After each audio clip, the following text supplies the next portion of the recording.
Does anybody have Dan's phone number? I called him and he's coming really shortly. Oh, okay. All right. Yep. Good. Good. Good. Good. He Good. said he just finished a track meet. He's peppier than I am. Okay, I so. don't think he was running. Oh. Coach or something like that. I'm just inferring. I think you're probably right. Um,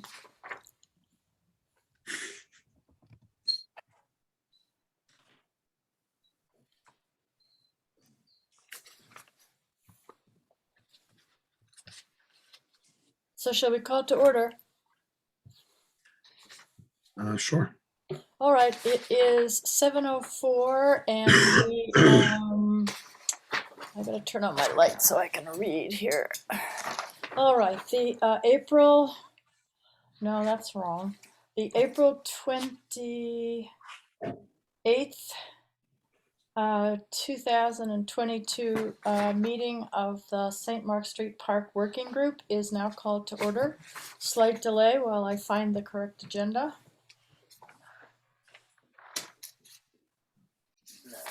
Gosh. This is not very helpful. I have the agenda from the meeting of the 7th. Wait a minute, I gotta print out the right one. If you want, I can try to pull it up. Yeah, I've got it. I've had it on my desk. Wait a minute, this is more than embarrassing.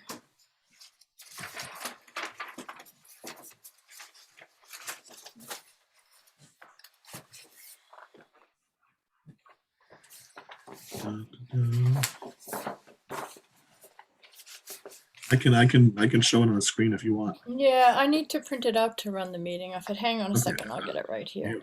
Okay. Thank you to our 2 attendees for bearing with us. Just about to happen, everyone. Hold on.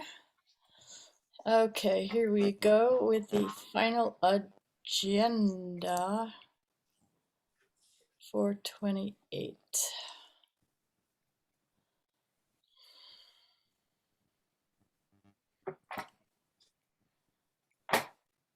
All right, here it comes.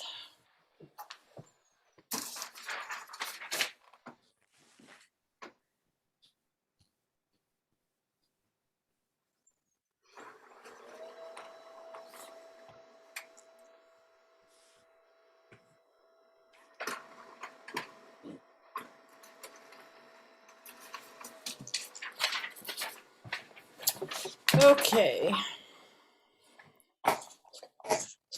And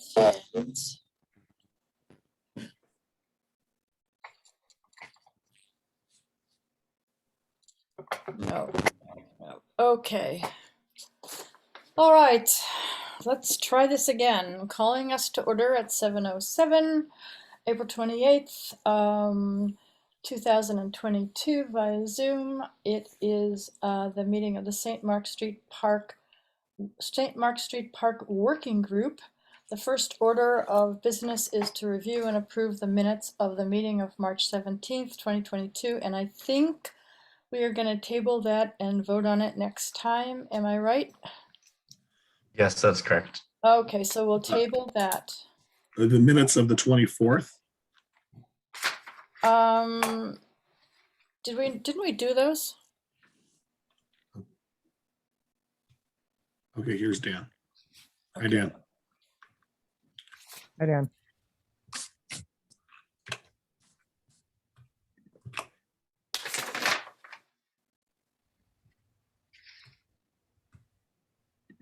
The minutes of the 24th of March?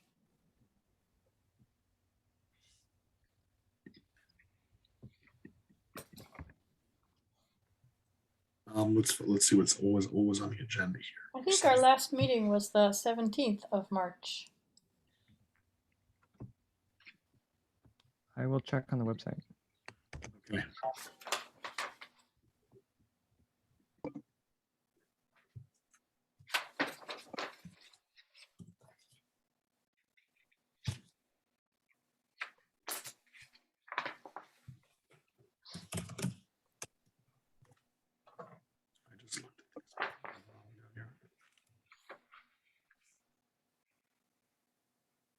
March 31st. Is that correct? I believe you distributed you sent an email, Marguerite, on March 31st, distributing a draft of the March 17 minutes. Right, okay, so we can, yeah, and, oh my God, okay, so the March 17th minutes, and do we have emendations or corrections on those? I didn't have any. I thought they were fine. Okay, so, a motion to accept? So moved. Okay, so, Andrew is moving, do I have a second? Second. Okay, I'm just gonna go right across the screen. Landry, aye. Mr. Dennington, Aye. Mr. Farrington, Aye. Mr. Nichols Worley, Aye. Mr. Sines, Aye. Mr. Blanchard. Aye. Okay, so that is the 17th?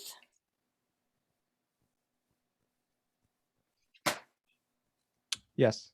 All right, so we're okay on that. Yeah, all right, so how about the report from the select board meeting? Andrew, that's you, that's the second order of business. Sure. And Marguerite, please help me out because you were there too. So Okay, at not Tuesday's meeting, but the one prior.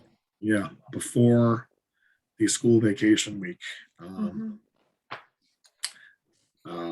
I made a report to the select board about the progress so far of the working group.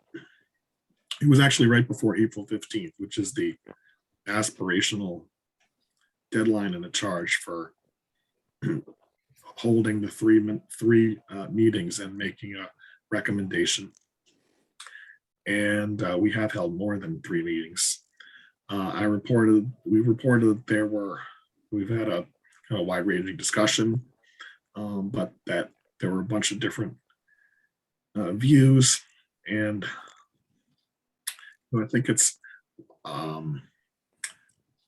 accurate to say, and Marguerite, again, correct me if I'm wrong, that there's kind of an informal extension granted here of to continue taking some additional time to try to come to a consensus about a recommendation. Marguerite related that she had spoken to maybe I'm stealing your thunder a little bit more here on one of the items underneath about you had talked to the library trustees or Ryan Donovan about the location of the circular space, and that if it was going to be used for some type of a gathering area or reading area, it might be better to move it more to the top of the plans, which I guess is like the west in terms of directions, because it would provide more shade. And I think basically the consensus from the select board was, no, those types of kind of more minor design changes, things that would lead to a better design, are things that are good for the working group to consider.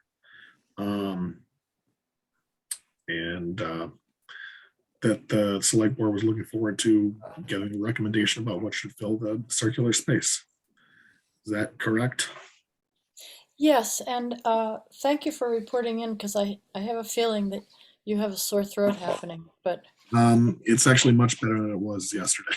oh God, well, anyway, my condolences to you. Yes, I think that's accurate, and there were actually rather 2 points. One was, as I understood it, we sort of had a couple of months extension on getting back to the select board with recommendations. Would you say it was about 2 months? I think you mentioned 2 months, and then no one really formally said, No one said no? no.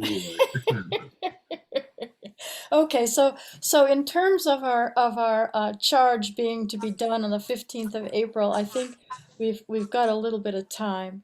And then the other section, in terms of the design of the space, I think I took Bill Sines when you had said that you thought that the area had 3 zones.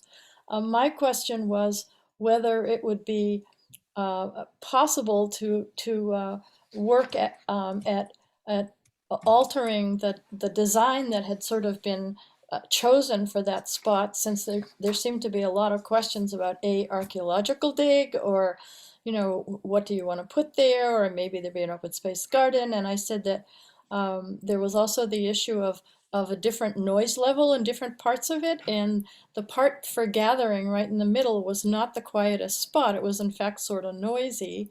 And then the other part of the issue was if there was going to be an archaeological dig and it wasn't going to happen right away, would it be okay to sort of cover that area over to protect it and leave it alone for the time being? I think that seemed to fall on sympathetic ears as one option that we could consider. And the other part of it was that I felt, and I mentioned that if St. Mark's wanted to build their parking area and it required the road being paved there, that maybe that would be something that should get done rather than waiting to finalize the whole park design and then work off the park design since the road was far to the north. And is that accurate, Andrew? I think that was. I can't say the Board of Selectmen, the Select Board, seemed terribly thrilled that we had a lot of different ideas about what should be happening in that space, but that we felt, correct me if I'm wrong here, that we had things that we were kind of very much feeling obligated we had to look at, like burials and use of the space and memorials and where the road should be and where open space wanted to build its garden. So I think the select board was okay with the idea of maybe not being married to the design that had been given to us, and that we could make modifications in that, and if it didn't cost any more money, which I can't see it doing. Anyway, so Well, that, I think it could cost some more. It could cost some more money, but I just looked back at the minutes for the select board of that meeting, and the phrase Okay. was slight changes now. but I think one of the problems was that there's so much hardscape on that, and it seemed like that. And that's where Bill's issue comes in, right? Of the ADA accessibility. Mhm. Um, Well, the idea was to put the story walk where the possible, not to put the story walk. I mean the history walk. That was another issue. That's not. I mean that we're gonna talk about. But anyway, if we can move on further than this, I'd like to just say for the first part of this, I think we have a time extension to take. I'm hoping 2 months to put us into middle of April, middle of May, middle of June before we can report back. And I don't think anything's been written down, but I think verbally there was sort of consensus among the select board that we could take a little bit longer and maybe do a more thorough job, and it would be okay with them. So there that is. Dan, your agenda item number 3, to report on the burial records. I was very interested to hear what you had discovered. I'm not sure that I'm not sure it's anything really new. I did a lot of predominantly what I did was try to cull information together. And what I started with was the town meeting notes to try and figure out when the cemetery was actually designed, which would be 1727. Right, so that's when it was enlarged in 41. The stone walls were not built until 1763. So, no, sorry. No, the wall was built in 57. So the stone walls that are there now was built in 57. And then there's 1760, there's improvement. And then 1763, they built the fence for the burial yard. So essentially what I found is that a and total do you of have copies of all these minutes? Yes, yeah, they're all on the Southborough Historical Society, right? It's all been digitalized. A total of 103 persons have died in Southborough prior to the walls being built around the old burial ground in 1757. None of them have any grave markers or verifications of burial, with the oldest burial being a Margaret Newton in July 7th, 1728. So we have 103 persons buried in the old burial ground or the grounds themselves, whatever those might be, and none of them are listed, and none of them have headstones. Wow.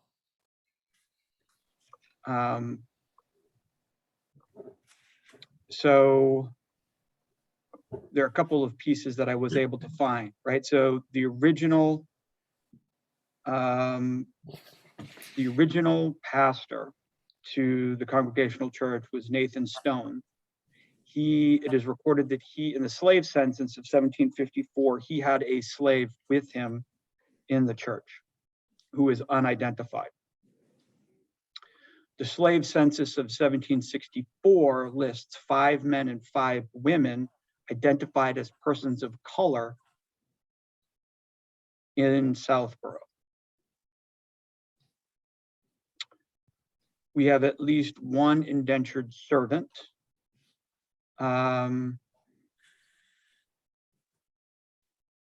Whose indentured servitude lasted from 1761 to 1773. Wow. A young child by the name of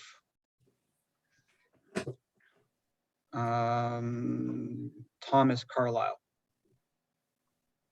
All right, so a total of 12.7 years indentured servitude to the blacksmith in Southborough.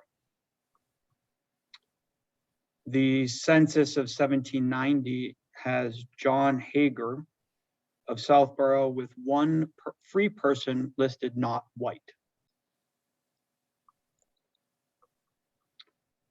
And Sally Waters, who is here, and I have gone a little bit back and forth. In the original record, it is listed as a woman dying on August 12th, 1862. She is listed as an Indian woman who died at Artemis Faith. Listed as while traveling through Southborough, died at Artemis Faith. Cross-referencing, it was listed, her name was listed as Mrs. Jidger, Jidger, which has to be a phonetical spelling of some kind. It's not a listed name. Listed age is 41 years. In the other book, and Sally was very good about this, she is listed not as an Indian woman, but as a woman of color. So there is some discrepancy there as to exactly who this person is that was buried and what her ethnicity is. The other piece, in looking at the maps, there is a pauper establishment located along the Concord River near Hopkinton. The pauper establishment is pretty much right down where the commuter rail stop is. But the pauper establishment— You mean the Sudbury River? I'm sorry, Sudbury River. Yeah, it's literally like right You said the Concord under River. the right is where the bridge is as you go towards Hopkinton.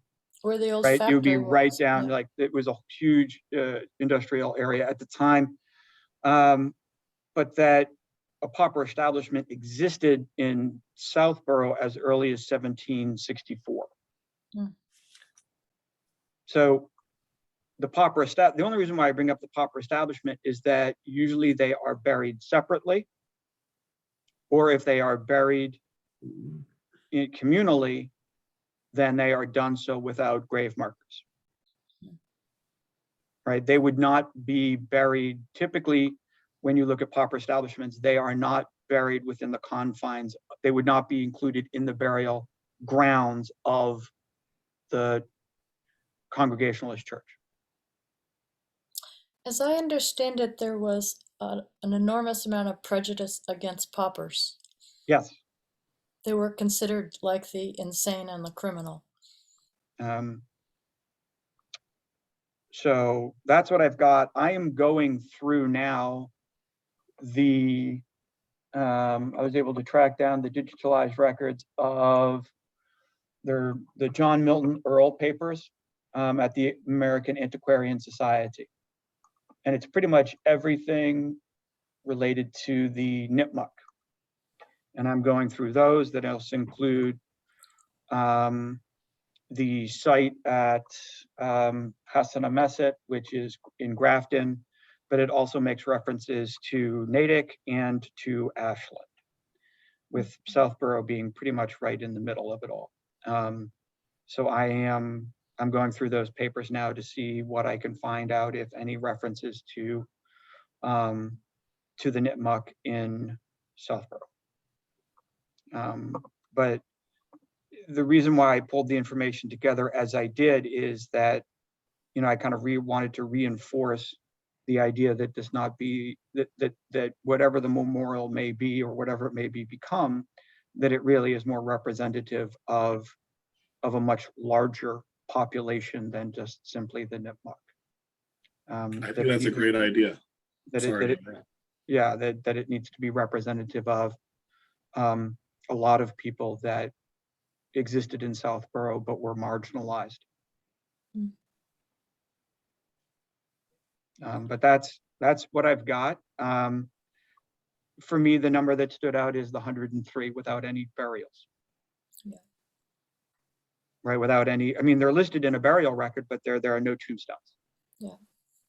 And then the other piece to me was I would imagine that with given all of the construction that went on down, with the creation of the railroad, the creation of the T-stop and all of that, that some kind of gravesite would have been unearthed. And the fact that it has not leads me to either we need to continue to look for it if it's a separate burial, or really consider the possibility that paupers were buried in and around or near the congregational burial ground. Why would that be, though? If there was a pauper colony or a settlement by the train station, why would there be a burial ground up by where the congregational church is? So the burial ground, meaning that typically paupers were buried separately outside of because they didn't have money for the tombs, and usually they were not religiously very affiliated or active, so that the old burial ground was literally considered to be the private burial ground for anyone who was going to Pilgrim Church, right? So it was a very restrictive to only those who were in good standing of the church would be buried in the burial ground. As I understood So it, typically with pauper burials, graveyards, they would be located near the actual establishment of where they were all living. Potter's Field. As I So understood it, that would be by the train station, though, right? yeah, or That would that be by- floodplain that's further down by the river. Yeah. But There's a none of farm that, there now. yeah, but none of that has been, none of that's been discovered. Yeah. And so like this is like where, yeah, so I don't know like where, yeah, I mean, what we do know is that the walls that surround the present burial ground date to 1757. Which is much So would they have later. yeah, sorry. No, go ahead. I mean, what you're saying shows the enormous economic disparities in Southborough that had to do with where you'd get buried, Yeah. who you were and where you'd be buried, but it's all part of our history, so there it is. Yeah. think You had a what were you question, gonna Andrew? say? I guess, okay, question, comment. So the Nick Noble book says that the walls of the burial ground were put in the winter of 1727, 1728, but there's really no source document cited to that. There's some endnotes. It's not clear what in the endnotes, what's the right term for the academics in the, footnotes are the easiest, right? You can track a sentence to a source, but it's like endnotes at the end of the book that just describe here are it's per chapter, right? And it references the notes that were in the St. Mark's Church. Not St. Mark's Church, somewhere on St. Mark's School. Marguerite, were you and Michael looked and were not able to find. No, that was the church actually, but Okay, it so doesn't get that. it cleaned out, But right? then now you're saying the walls were moved, and you think they were put in 1727 or so. The 1720s. Let me put it a different way. Do you think there were walls put in 1727 that were then moved out in 1757, or there were no walls put in I don't think 1727? there were any walls, right? Well, It, the walls so were later. if you look at the town meeting notes on the old burial ground, so kind of I basically went through kind of, and they're not very extensive. It's like literally reading like bullet points or like big headlines of, it. Like August, James's minutes. yeah. So it's like on August 28th, 1727, the town meeting voted for, it literally lists, and burying place location and the size of meeting house. So And these are from the days when paper and ink were expensive, so you didn't want to go on for a long time, right? Right. And then October 6th, 1741, the Daniel Newton vote, which I think has to connect with the actual enlargement of the burying place, because you have several Newtons dying in 1728, 1739, and 1729. So the Daniel Newton vote, and then it says enlargement of burying place. 1757, March, chose town officers, grant for schoolmaster, build wall around burial place, the Bent Mill Dam, highways warned out. Which I think has I think highways warned out means like, kind of like the spring cleanup for the roads. I think that's what that essentially means. March 19th, 1760, school, improvement of burial yard, land and highways warning out, which is again March. And then March 3rd, school, comma, fence for burying yard. And that's pretty much all I can find in the town meeting minutes, or like kind of like the agenda essentially for each of the towns. But the walls that I read this as the walls that were built, or the walls that surround the burial ground now, were not installed until 1757, which is roughly 30 years after they started burying people in the ground. So Dan, what I'm hearing with this, and this is phenomenal research, and also thank you to Sally Waters for her volunteering assistance, which is good. But what I'm hearing is that the actual burial ground has some people, but there were an awful lot more people that maybe were not specifically right in that place, who maybe would do well to be honored with some kind of historical, at least something. Yeah, I mean, we Because could list the names of the people.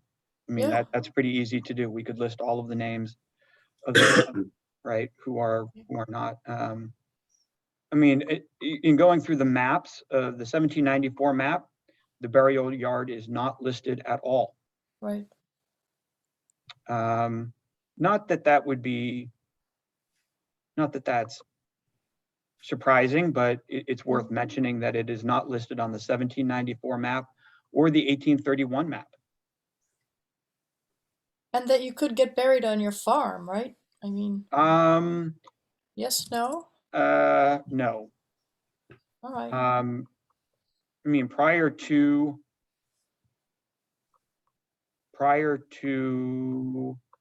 the construction of St. Mark's Church, Mm. right? Everyone, if you wanted to be buried, you would have to be buried. You would have to be a practicing member of the Pilgrim Church, and you would have to be in good standing. And when you died, then you would get buried. If you were not in good standing, you would maybe be buried in another town's. What if I were a poor widow who had been broke for the last 20 years of my life and lived in the poorhouse, and I couldn't afford anything, and I couldn't afford to be in the church? Where would I be buried? You would be buried separately. Yeah, well. Okay, so this is wonderful information. Andrew, do you want to comment? I've already commented. I don't know if anyone else wants to comment. All right. Comment for like the fourth time. James? I just say that that's just very, very incredible historical research. I mean, the 300-year-old meeting minutes. I think that's very useful. To me, I think it's interesting. This is the type of, like, the thing I've just been focused on is where in the physical space would something, really historically unique be. And I think when we began this, the kind of the assumption was that it could be in the center. Then, we identified this crescent space that could be used for something. And I think that, I mean, Dan, this is like great stuff where, you mentioned that you could have a bunch of different kind of placards there, or, I mean, this is all information which could be presented in a creative way, so that rather than just, there's some record on the internet of you did this research, that it's there kind of permanently. And that really ties back to like the whole intent of, history walk connecting, sorry, the burial ground, the congregational church, the town hall, so that all of this interesting history comes out, but also in a way that isn't, recognizes people that were maybe kind of on the margins in those times. And I think that would be great. And I keep thinking about how 2027, the tricentennial, how interesting it would be of having this space be an opportunity to present a more complete, fulsome picture of the town's early history. Yeah, I mean, we have people of color living in Southborough as early as 1764, but they are not identified on any burial records, which is concerning to me. Not that it's not surprising to me, considering the position of Pilgrim Church in 1764, but I guess Nathan Stone was a pretty hardliner, at least from what I I remember was reading that. Yeah, but I mean, you have people here living who, people of color would not have been buried in the old burial ground. And yet we have people living here as early as 1764. And so I think it raises some honest questions of increasingly I am beginning to wonder if the old burial ground is not the only cemetery in Southborough.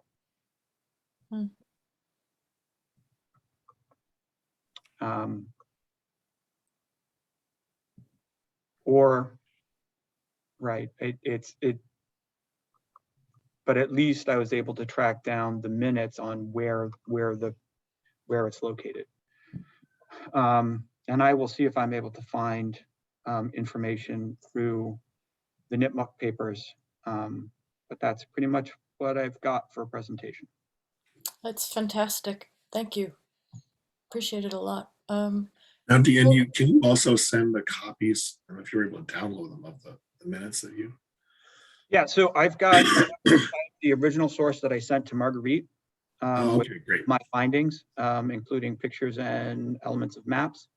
But again, everything is, the town minutes are available on the Southborough Historical Society's page, right? All of those great links. And so it's all there. It's just me going through. Yeah. Slowly going blind, staring at computer screens. But you know, I think it's at this point, it's with the papers I'm going through now with the Antiquarian Society, I kind of feel like it's like a needle in a haystack, but it's a fascinating haystack to be going through. Well said. It's not surprising. I am so moved by the idea of listing the names of everybody that's there. I don't know. It seems like it would be a really nice thing to do. But anyway, Bill, did you have comments? No, quite interesting. There are a lot of, Massachusetts is an extraordinarily, there's a lot of history in Massachusetts.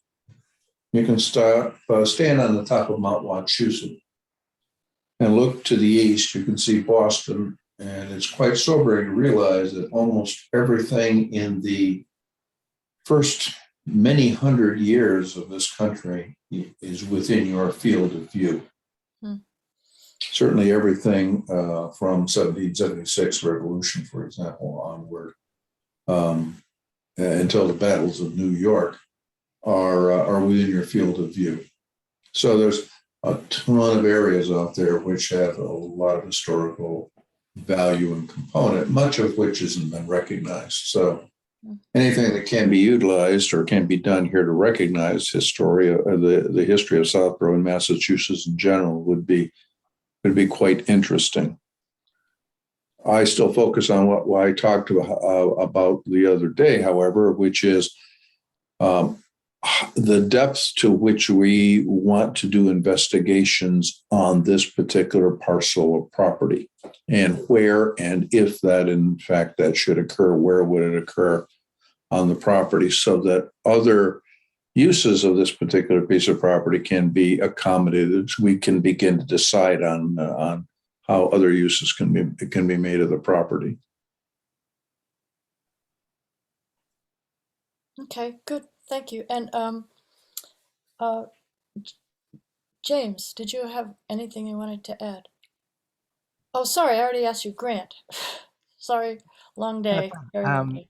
No, yeah, thanks, Dan. It was really quite amazing what you were able to find. I guess one of the questions I have, I know that a few weeks ago, Andrew had shared that map of the cemetery. I think that was based on the ground penetrating radar from 2006. Is that right, Andrew? Yes. Yeah. And in that map, there are quite a lot of unmarked graves, at least from what I was able to Yes. look at. And they're in rows. In rows. And I know that there had been some talk previously about the hurricane in the 30s, was it 38, that took out a lot of the headstones in the burial ground. So I was just curious if we know, if we knew everyone, like, I guess what I'm trying to get at is, are the 103 people, could it be possible that they were in the burial ground and that now their headstones are no longer there because they've been wiped out because of the hurricane and other events? Or prior to the hurricane, were those people known, and are they still marked, and are the 103 found elsewhere? I guess that's what I'm trying to get at. Yeah, and I don't know, I don't know that we could ever know that. Okay.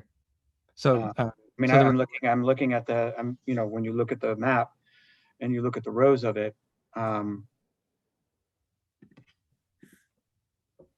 not sure that that's going to give us definitive answers to it. I think we could certainly look at it that way and say, but I also look at 103 and I say, you know, that's a very small space for 103 people. Considering the layout as it is now. I mean, that's just that would just be a hypothesis. I think it's certainly worth looking at, Grant, to see if we can actually, you know, say that yes, everyone's buried inside the burial yard. I guess of the 103, I would say yes. There's a chance of it. I would also say that there are people dying in Southborough that are not buried in the burial yard. Yeah. Great, thank you. Good question. And I have a question. Is it possible that, given the nature of burials over the course of several hundred years, that people could be buried in roughly the same areas? In other words, they could occupy roughly the same grounds. I know they do that in Great Britain a lot. So my understanding is that and this is just very limited, but my understanding is that you would have to, as a member of the church, you would buy the plot. It's still very much similar today, but it would be a family plot. So any member of the family could be buried there, but that it was restricted to a certain number of people, and that if you wanted to continue, you would have to buy.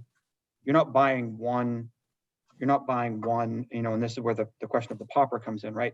You're not buying the actual grave.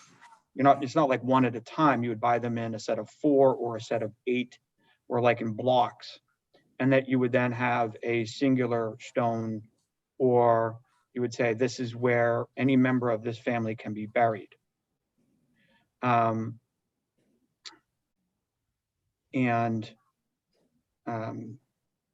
that's there are a few examples in the actual cemetery. When you go into it, you can actually see kind of how things are blocked off. Some families would go into greater lengths of really trying to create almost like a wall themselves around where they're being buried. It would be more typical that all of the family members would be buried in the same location. I think but they wouldn't be reusing the same grave area, like the grave site. They would not be burying a person on top of another person. They would be burying them next to each other. So that's different than they would have done it contemporaneously in, let's say, Great Britain, for example. Yeah, I mean, I don't. Nothing that I've seen when they do like, and so like, even if you look at the map, right, it's one person per grave, unless it's infant burial. But other than infant burial, it's pretty much one person per grave. So, Andrew, if I heard you right, you were saying that to you, your thoughts had started with this particular plot of land was important, but it had, partly as a result of what Dan had said, expanded now to think that it would be not only people who could afford to be buried there, but also the marginalized people who are also important for purposes of what we're doing. Is that right? Now what I was thinking about is, like, remember when you and I first were talking about this, and you had a concern, like you don't want to have a statue or something in the center of the park, which would be kind of not kitschy or something like that, right? So I think things have evolved to how I've seen this. Instead of thinking about, okay, the circular part of the park could be where there's historical markers, that crescent next to the circle could be. And, I think Dan has some great ideas about some very creative, again, it's big. It's like 40 or so feet. And there's a lot of space where you could fill in, and you could do it with a variety of different kind of combination of plantings and placards. And there's no way, I don't think we'd ever be able to fill out the contents right now, but I please correct me if I'm wrong. Yeah, but I think that at the select board meeting, one of the things that we talked about was even just a recommendation, even with this like a hand-written conceptual kind of notion of where things could be. So it doesn't all need to be fleshed out now. And there could be, definitely if that was going to be the recommendation go forward, I think Dan would be a great guy to help carry that forward and incorporate some of this research that he's been doing into a creative way to do that. Agreed. All right. In the interest of time, can I ask you to look at agenda item number 4, which was James to report on the cost, the timetable, the company options for an archaeological dig. Marguerite? I'm sorry. Sally Waters has her hand up for a while. Oh, okay.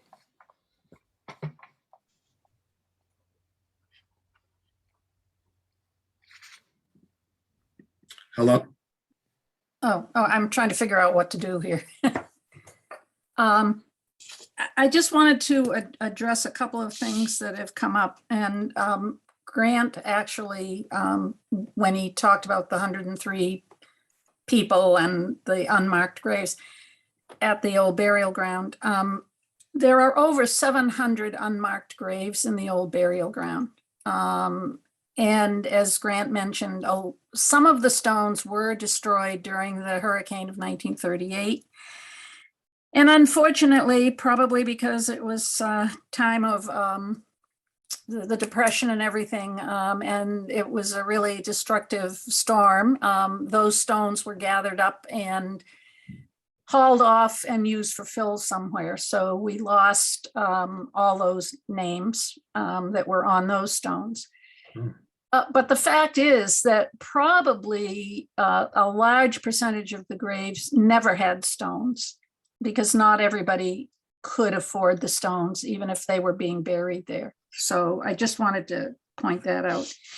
And we do have a way of cross-referencing it, especially with the use of the burial book that was kept by the grave digger who dug the graves for the old burial ground. And so we have the names of the people that are there, and there are a lot of them that do not have stones, but we do have their names. So that's a great cross-reference.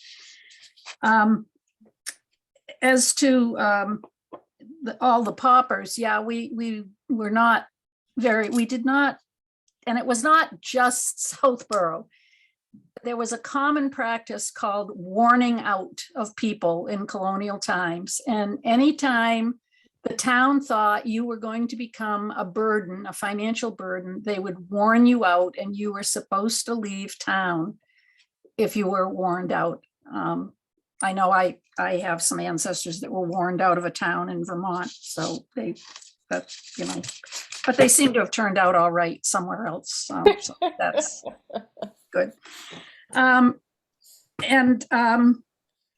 just to bring it into not really more modern times, but to the rural cemetery, we did not allow Catholics to be buried in Southborough until the very first Catholic was a Civil War soldier and they finally decided, well, maybe we should bury him because he was killed at Antietam, and that would be nice to bury him. But then it was another 20 years or so. Everybody was buried in Hopkinton or Westboro or so forth. So yeah, there's history of not allowing certain people to be buried in town.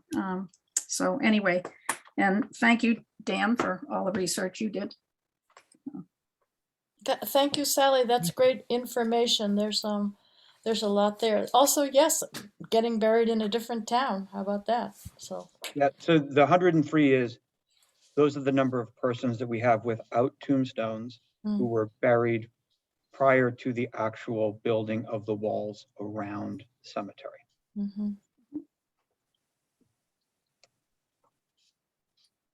What, this is somewhat parenthetical, but it's also interesting, but what Sally said about the warning out, I think it wasn't until Charcot around 1790 in France who pointed out that they were that there was a difference between being a pauper, being insane, and being a criminal, but that prior to that time they had all been considered moral failings and they were all lumped in the same facility a lot of the time.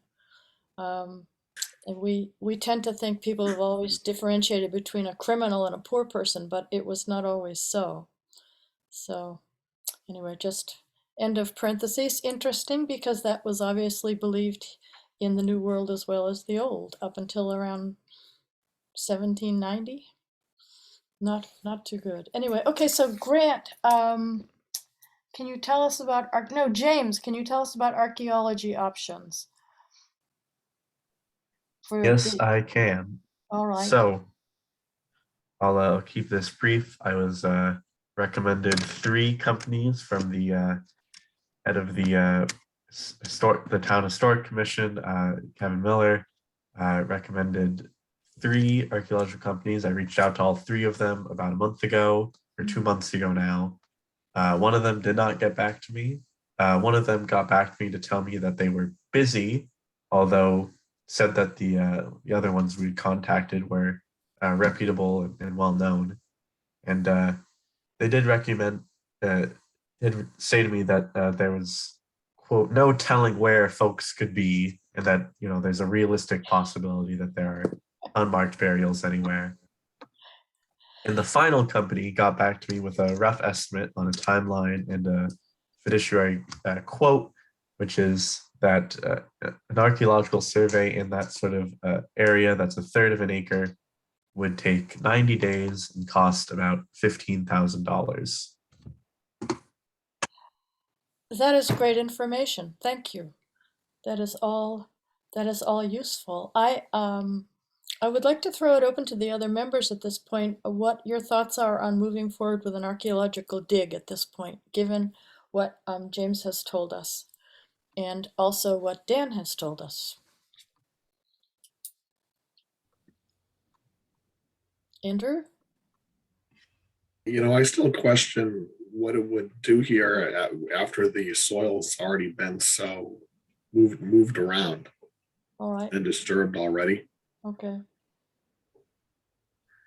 All right, so I'm reading that as maybe not terribly enthusiastic on recommending a dig. That's right. Okay, good. That's my own view.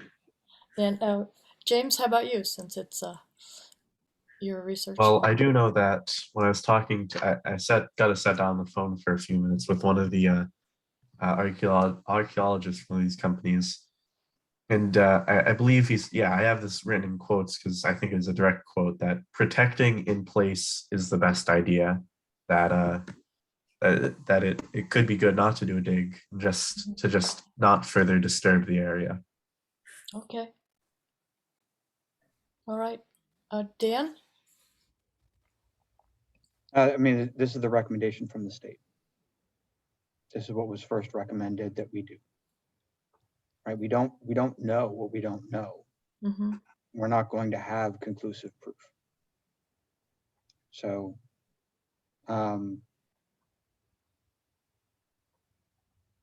right, it's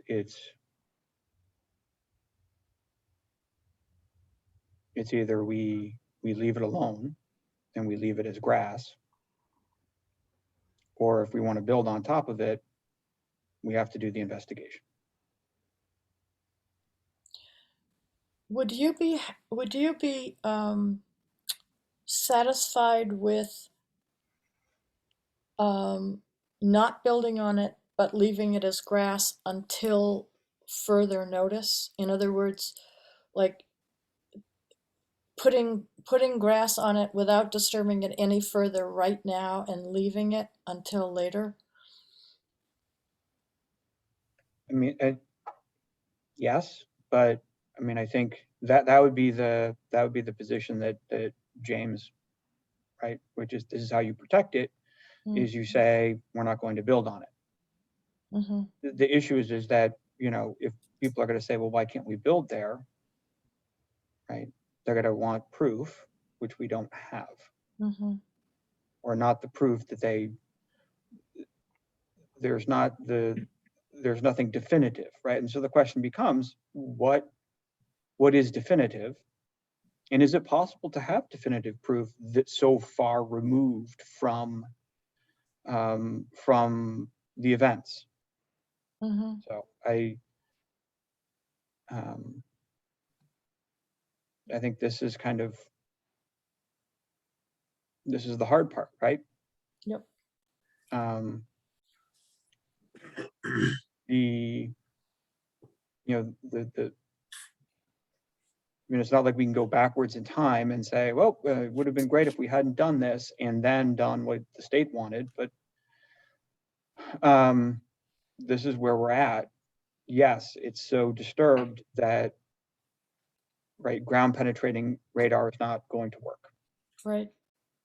So the But recommendation, doesn't an archaeological dig scrape it up foot yes, by so foot though?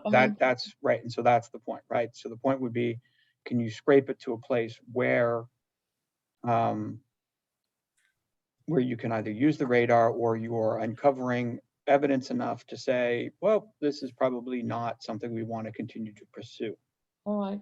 Right? And whether that's buttons, whether that's buckles, whether that's pieces of clothing, which certainly could have survived given the water and the mud itself acting pretty much like, right? You're right. So I guess like that's kind of where we're at, right? We either don't build on it, or if we want to build on it, then I think we should do what's being recommended. The other thing that occurs to me is that it's possible in 5 years the technology will be better, but what do I know? So if it were my backyard, I'd probably cover it up with sod and say I'm going to revisit this in 5 years. But that's just where I am on it. I don't know. Yeah, I mean the technology, archaeological technology now is I mean, so much being rooted in the science itself and what they can now analyze, just particularly from anything now, is pretty amazing. Hmm. You know. Yeah, Latin America.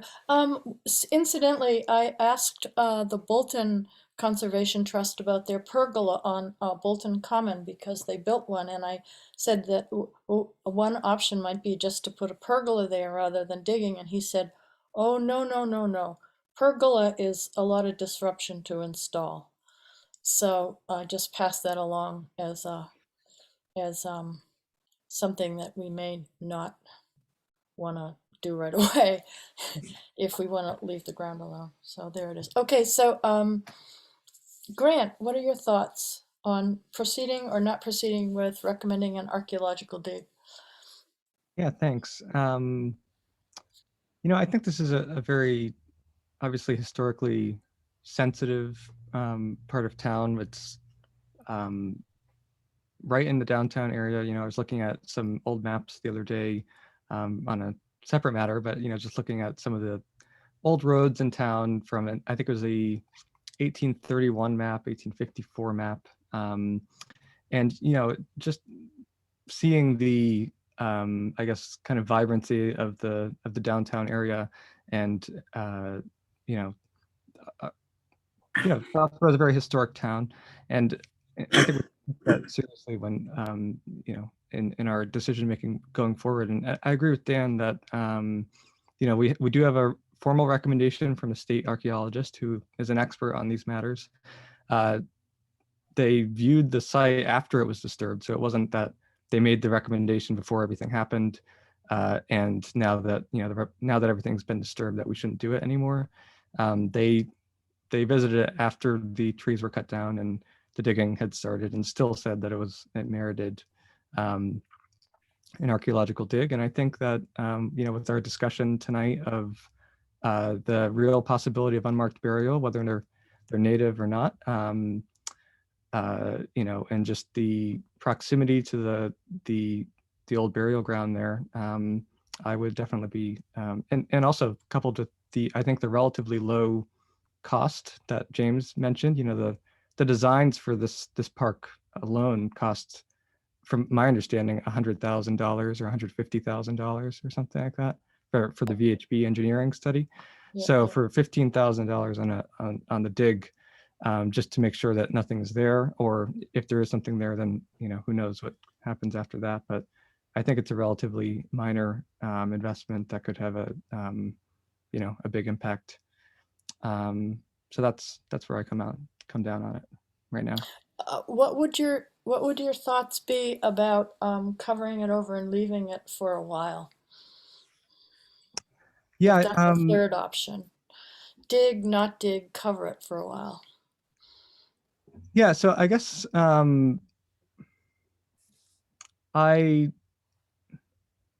don't think that it will be revisited, I guess is where you know, so I think if we say we're going to plant grass now, build the crescent, put in, you know, make it all into a beautiful park by, let's just say, this tricentenary in 2027. You know, if we want it to be a nice park that people use, and, you know, that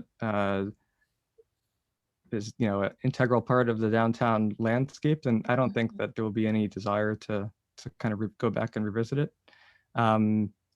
So yeah, I mean, kind of like it or not, I think we have this right now. It's essentially a pit down there, and we kind of have this opportunity it's already disturbed, and, you know, so, and in that sense, it kind of makes it, I think, an easier decision than to disturb an already existing park to go dig and see what's under there. Okay, so I get, if I'm hearing it right, both Dan and Grant would like to move forward with the dig now if possible, right? That's where I am, yeah. All right. And granted that our recommendation will be simply that, and the select board may just say no, but that would still be your recommendation. That's fine. And Bill, where are you on this?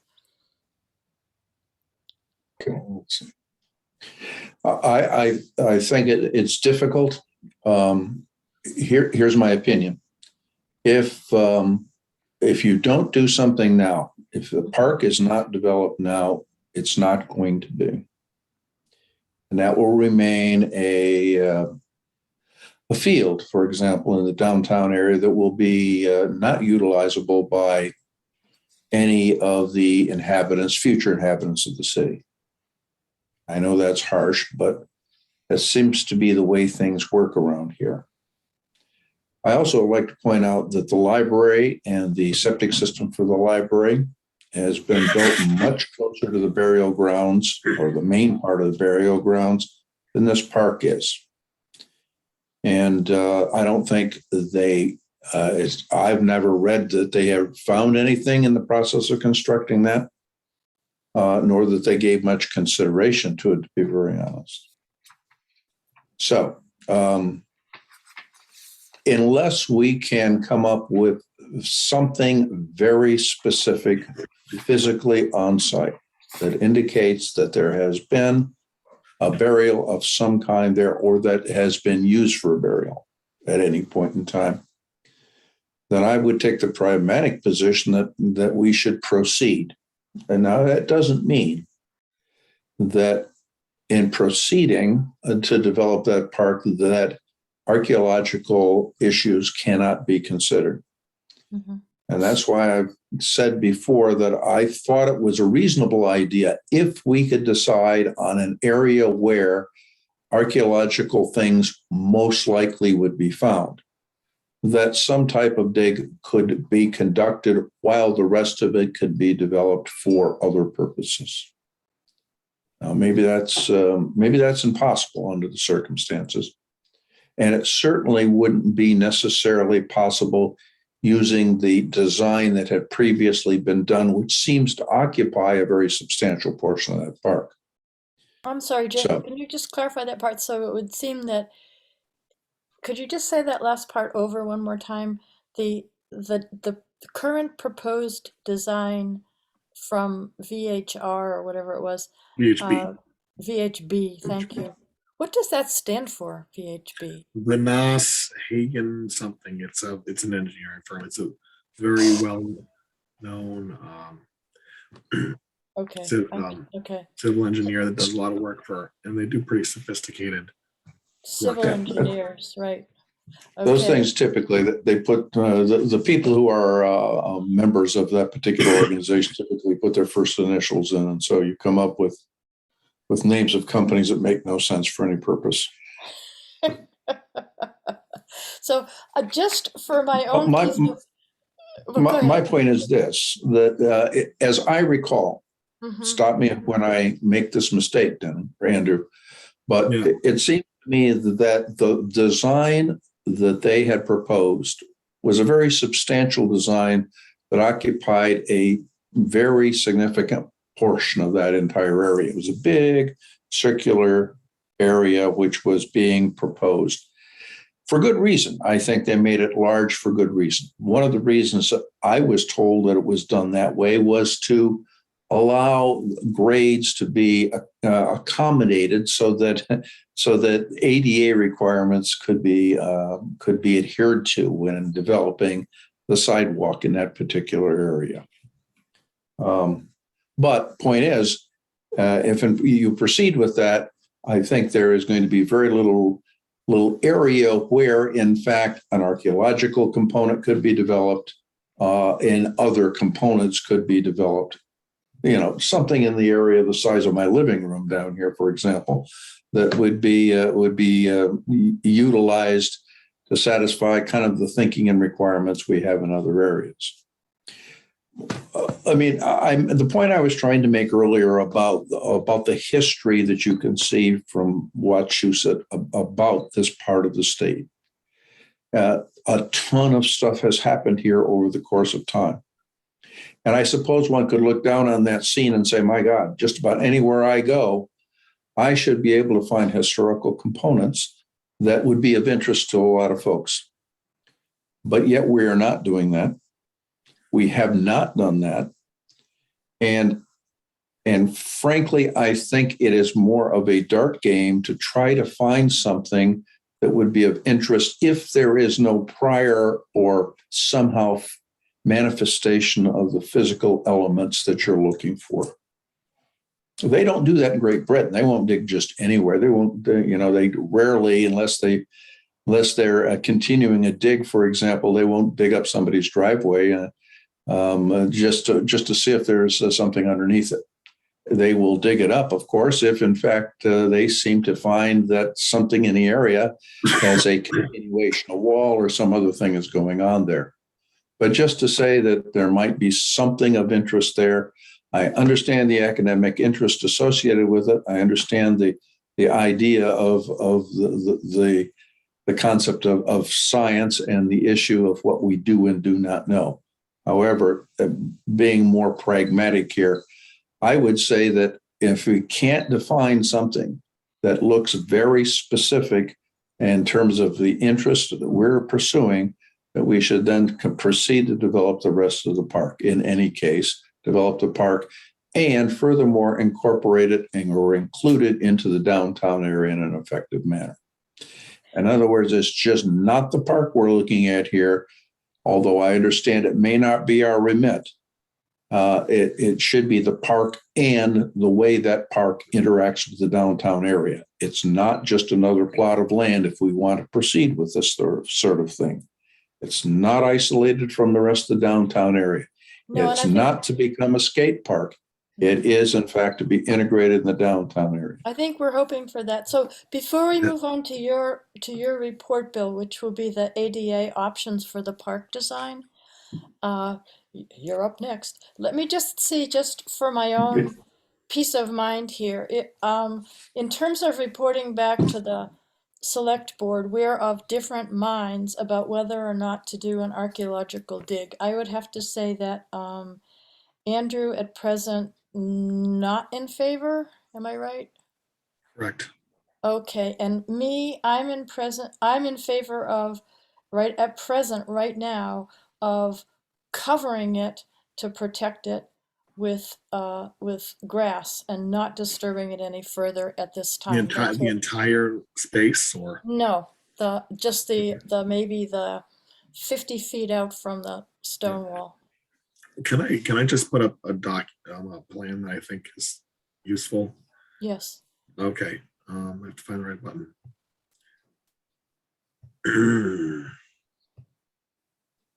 While Okay, Andrew pulls that up, I just want to add that the 90-day estimate I was given is the total from start to completion. An actual dig, I was told, would only take a few weeks. It's just the time needed to get the permits and also to write a concluding report.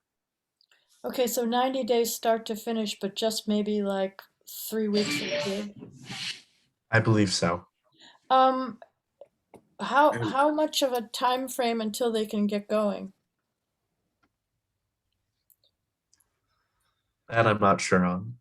Yeah, I mean, are they out like until 3 years from now, or could they start next week? Or The impression I got, I have not been in contact with them in a few weeks on recommendation, is I got the impression they were available because the other group, the other company said that they were not available until late August. So I assume they're available.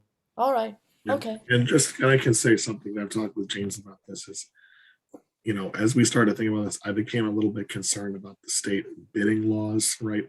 Like ordinarily,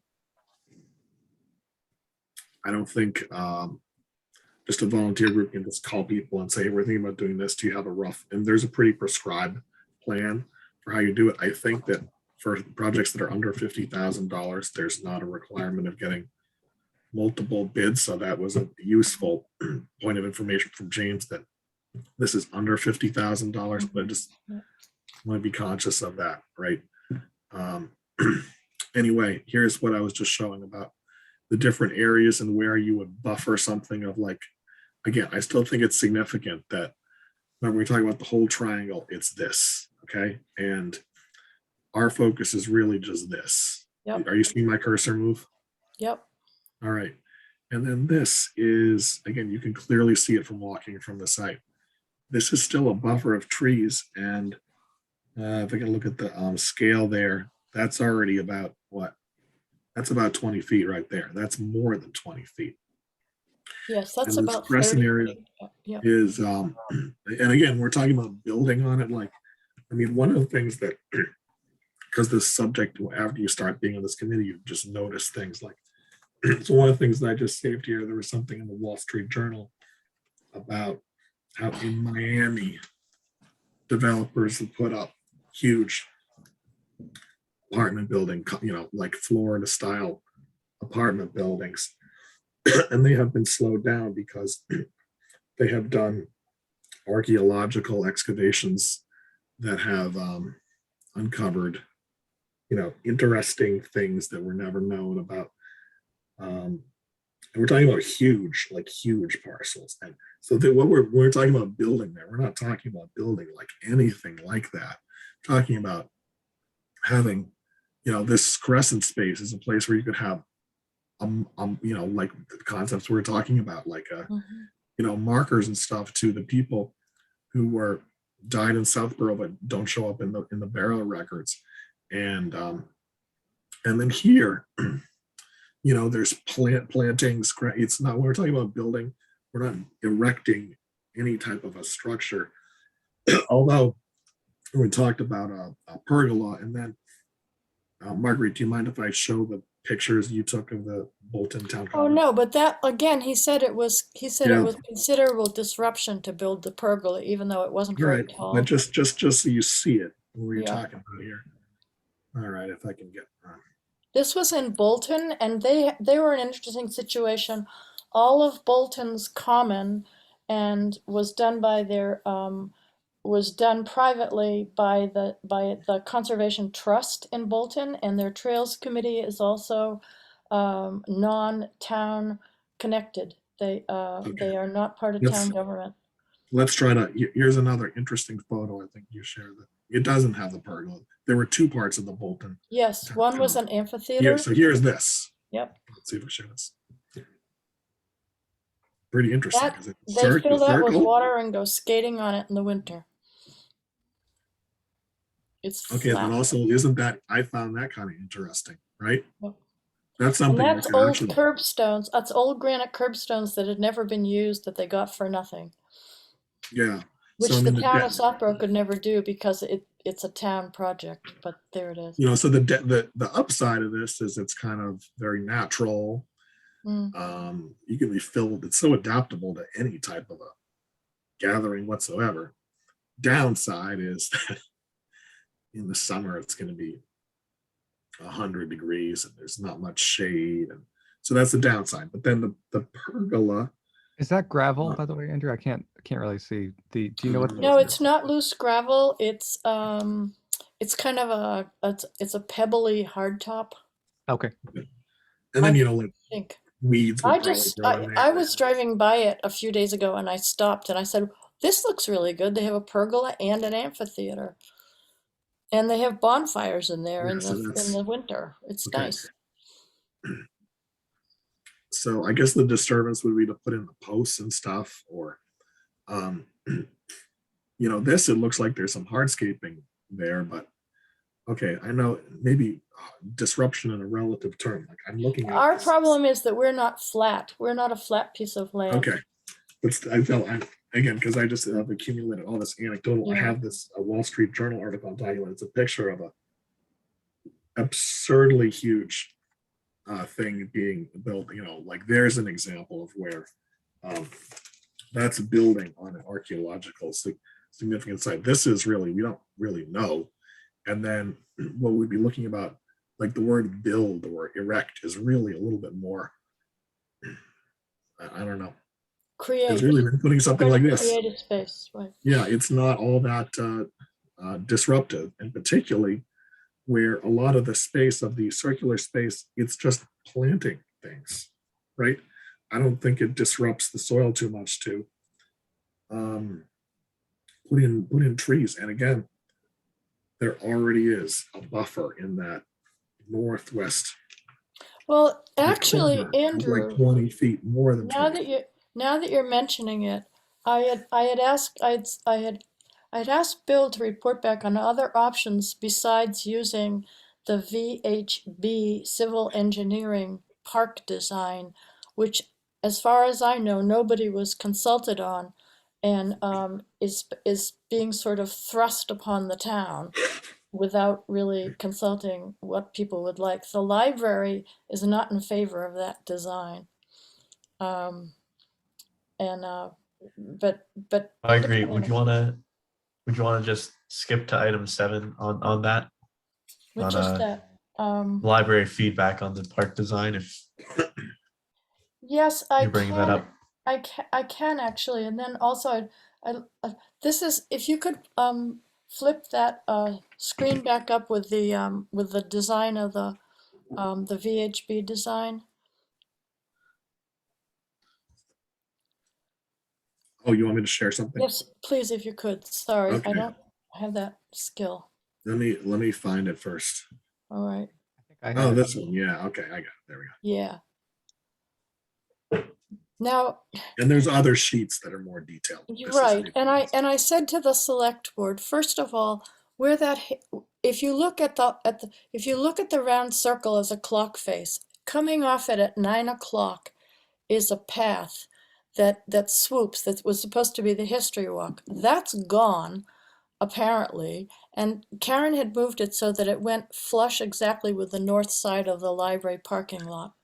When I took Kim Ivers, who's the children's librarian, out to that space and we walked it, we discovered, and it was what I think Bill had said, that there's really 3 zones. The zone that's up close to the stone wall is the quietest, probably the most likely to have burials under it. And so if you look at the round circle there, again in the middle, like a clock face, if you go straight up to 12 o'clock where that crescenty thing is, that whole arched walk there that spins off like some kind of spiral nebula, yes, that's in the way. Not that one, but the one that goes and connects to St. Mark's, the new St. Mark's Street. Do you see it? Yes, Yeah. right there. That whole piece of hardscape would come right exactly in the middle of what needed to be, for Kim's point of view, a lawn for story hour. It was too much sidewalk, and it would have made it impossible to do story hour in the only quiet space in that area. So she said, and I agreed, what if that was just grass? What if it was just covered over and made grass, and find some way to lose that arm? And then Lisa Braccio had said during the select board meeting, you could use the walk that goes from the library only out to the parking lot, continue it, it would be ADA accessible, and then flip it in so that it reaches the bottom part of the lawn where the story hour could be, and any person in a wheelchair could get there easily. And in other words, drop that whole big top arm there, just This, lose it, right? okay, Because it's hardscape, it's going to make it impossible to do story hour in any of that park. And I don't see any point of it. And there are other ways to design this area that's beautiful, ADA accessible, and not involving this set of spirals that keeps. If you look at that, it's easily 30% of that landscape is sidewalk. That's a lot. yeah. So Because down at the bottom, right around 4 o'clock, 5 o'clock, and 6 o'clock is going to be Freddie Gillespie's, the Open Space Commission's native plant cultivar thing. No one's going to be able to sit or walk there except through that piece of hardscape going out. So that the thought was, isn't there another possibility for another way to use that piece of land besides this VHB design? They are civil engineers, and I don't know anybody who was consulted about this park design before it was announced that it was a done deal. well, definitely the conceptual plans in December, January were run by different committees, groups, including Open Space Commission, Historical Commission. But you're right, I don't know when or whether they got to the library. And I think you're right, these June 24 plans don't look like they were widely circulated. Right. And that's proved to be a problem. Yeah, I think it was a mistake, and I would like to hear from Bill about other options for ADA accessibility for those pieces of land. I mean, this is a park design, but it is not the only park design. And if it seems to me we could do a suggestion or two about something that would not cost any more than the $1 million this is predicted to be costing, that maybe we could return to the select board and the DPW with options that would be acceptable to them, and get a space that would maybe work better integrated into what the town would use. That's just And my I, thought. do you mind if before you go to Bill, I just respond really quickly? Is that Sorry. okay? What was it? Oh, I was saying that I think that VHP, they could probably come if you just had a bullet point list of here are the things in the design that I'd like to see improved. They could probably find a way of turning it into a better design with better input. And as I said before, keep it so it doesn't disturb the stormwater calculations too much. Or I mean, if you take out some of the hardscape, it probably makes it better. But you just they'll think about how it impacts with like the existing drainage pipes put in here. Right. Just one thing to think about if you take this out is how when you come down from here, Mm. Bill and I we ran into each other and walked around this space. And you walk down here, and I mean, you could see someone like walking down from St. Mark Street, and like you take this out, and there's no sidewalk here. I mean, maybe you just could put in a sidewalk more like here, or I'd still like to see more of space to walk. Right? Is there not a sidewalk along the new proposed street, St. Mark's Street, or the redesigned street? we're doing? Yeah, that's a plot. I mean, note how this just stops here. But I Why see is that it's that? actually, there's a sidewalk here though. Okay. Okay, so it's on the other side. Those are things that actually could be kind of expensive. But why does that sidewalk just dead end there? Because there's a crosswalk? I mean, it just, I don't know.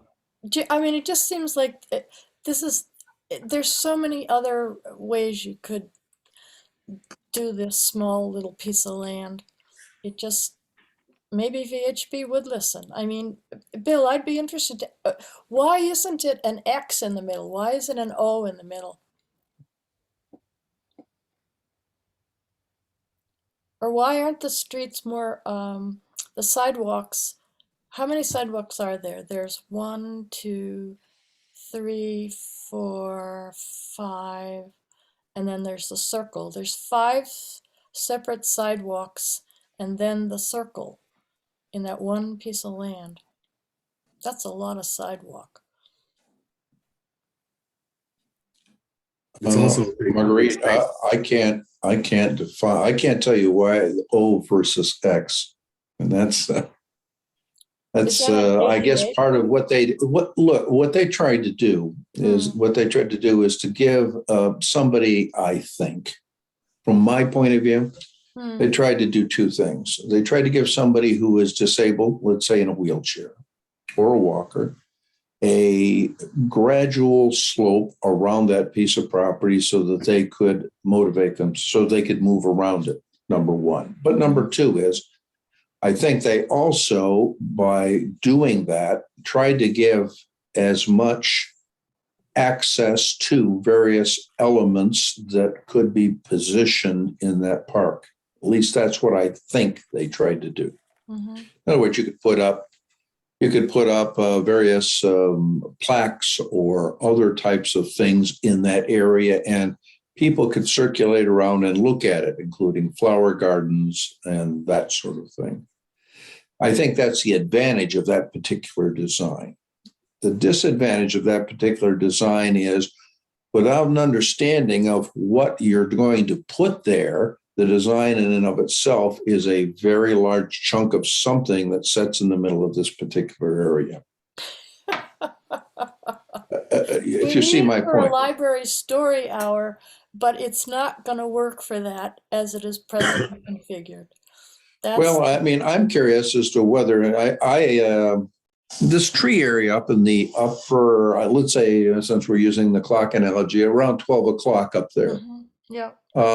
What is that? What was that designed for? What purpose was that designed for? Why is that there? Or not designed for? Yeah, it was trees not that had not designed. yet been cut down. That was that area. Yeah, I can Trees only that have assume- not yet been cut down. Is that Right. it? I can Okay. only no. I think it can only. My assumption is it's good. It means rather than go like right up to the boundary of a cemetery right here, it leaves some distance here, and the trees, leaving some trees are helpful for shade, some The trees protection are from the trees wind. are 1, beautiful, 2, clean the air, and 3, provide a great deal of shade for the story hour Yeah. for hours in the afternoon. But if the story hour has to happen on the sidewalk, it's not going to happen. It's not a good place for a story hour. That's why I think that should be grass, and so does the library. I So think there we are. Andrew's That's just, suggestion of maybe taking some feedback back to VHB about, obviously once our group decides on what changes we might like to see, I think that's a great idea. One thing, just, I'm no I'm no engineer or anything like that, but just it seems to me like I'm not particularly in love with the circle, but I don't mind it, to be honest. But it seems to me that one of the problems is that the sidewalks coming off of it kind of artificially trisect or even, chop up the parcel into different parts. And one thing that I was just thinking about is maybe having a path entering from the west, 9 o'clock, and entering on the east or something, and maybe Mhm. not having the ones on the north and south. So therefore, it's kind of you would have like maybe the circle area, and then maybe a wider contiguous area, open area on the south side, or it's not south, but sorry, the 6 o'clock beneath the circle, and then a wider area without the crescent on above 12 o'clock, if that makes sense. Does that make sense? Yes, totally. So that way you would only have two entrances to the circle, but I think it would still be pretty accessible from both the street and the St. Mark's Street, and from the west. And then you would have more I guess more of an open space, or more more opportunity to do what you want with the space there. Well, yes, and Kim Ivers said when she is doing story hour now, if a truck drives by, she has to stop talking until it's gone by because the kids can't hear her. So that would be roughly the 6 o'clock part of the circle up to the middle of the circle. That zone right there gets a lot of traffic noise. But for some reason, mysteriously, when you move back toward the trees, around 9, 10, and 11 and 12 o'clock, it's much quieter. So just based on acoustics for story hour, that seems to me one of the primary benefits of the park would be a quiet lawn spot with big trees behind it. Just a thought.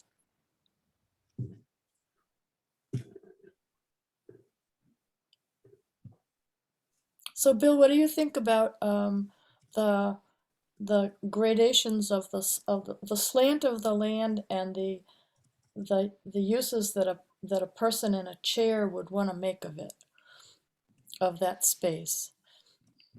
I'll make a couple of observations. First of all, I can make a commitment to have the SPAC committee evaluate through a consultant whatever design we come up with. Mm-hmm. As you know, Marguerite, that wasn't done with the story walk. It was done by the library. Mm-hmm. We have had some disagreement as to whether that is appropriate for disabled individuals. And what we did is we had a consultant go out, take a look at it, and come back with some recommendations, which I believe has been passed on to the library board. Yes, we're still debating whether or not just to pull the whole thing out. Well, the point, I think, and this is this is maybe a good example of what I'm talking about, is Mm-hmm. if in fact we take a look at this issue before we do anything, then we Yes, don't have good to pull anything out at all. Good point. Let's have a plan rather than trying to figure it out afterwards. Fair idea. Point is, however, that there are tons of things from the ADA's law. Don't forget, ADA is not an opinion. It's a body of law that is composed of two parts. There's one that there's an ADA-like law that the state of Massachusetts has. It's 5012C. There's also the ADA federal law, which they're almost entirely in conformance.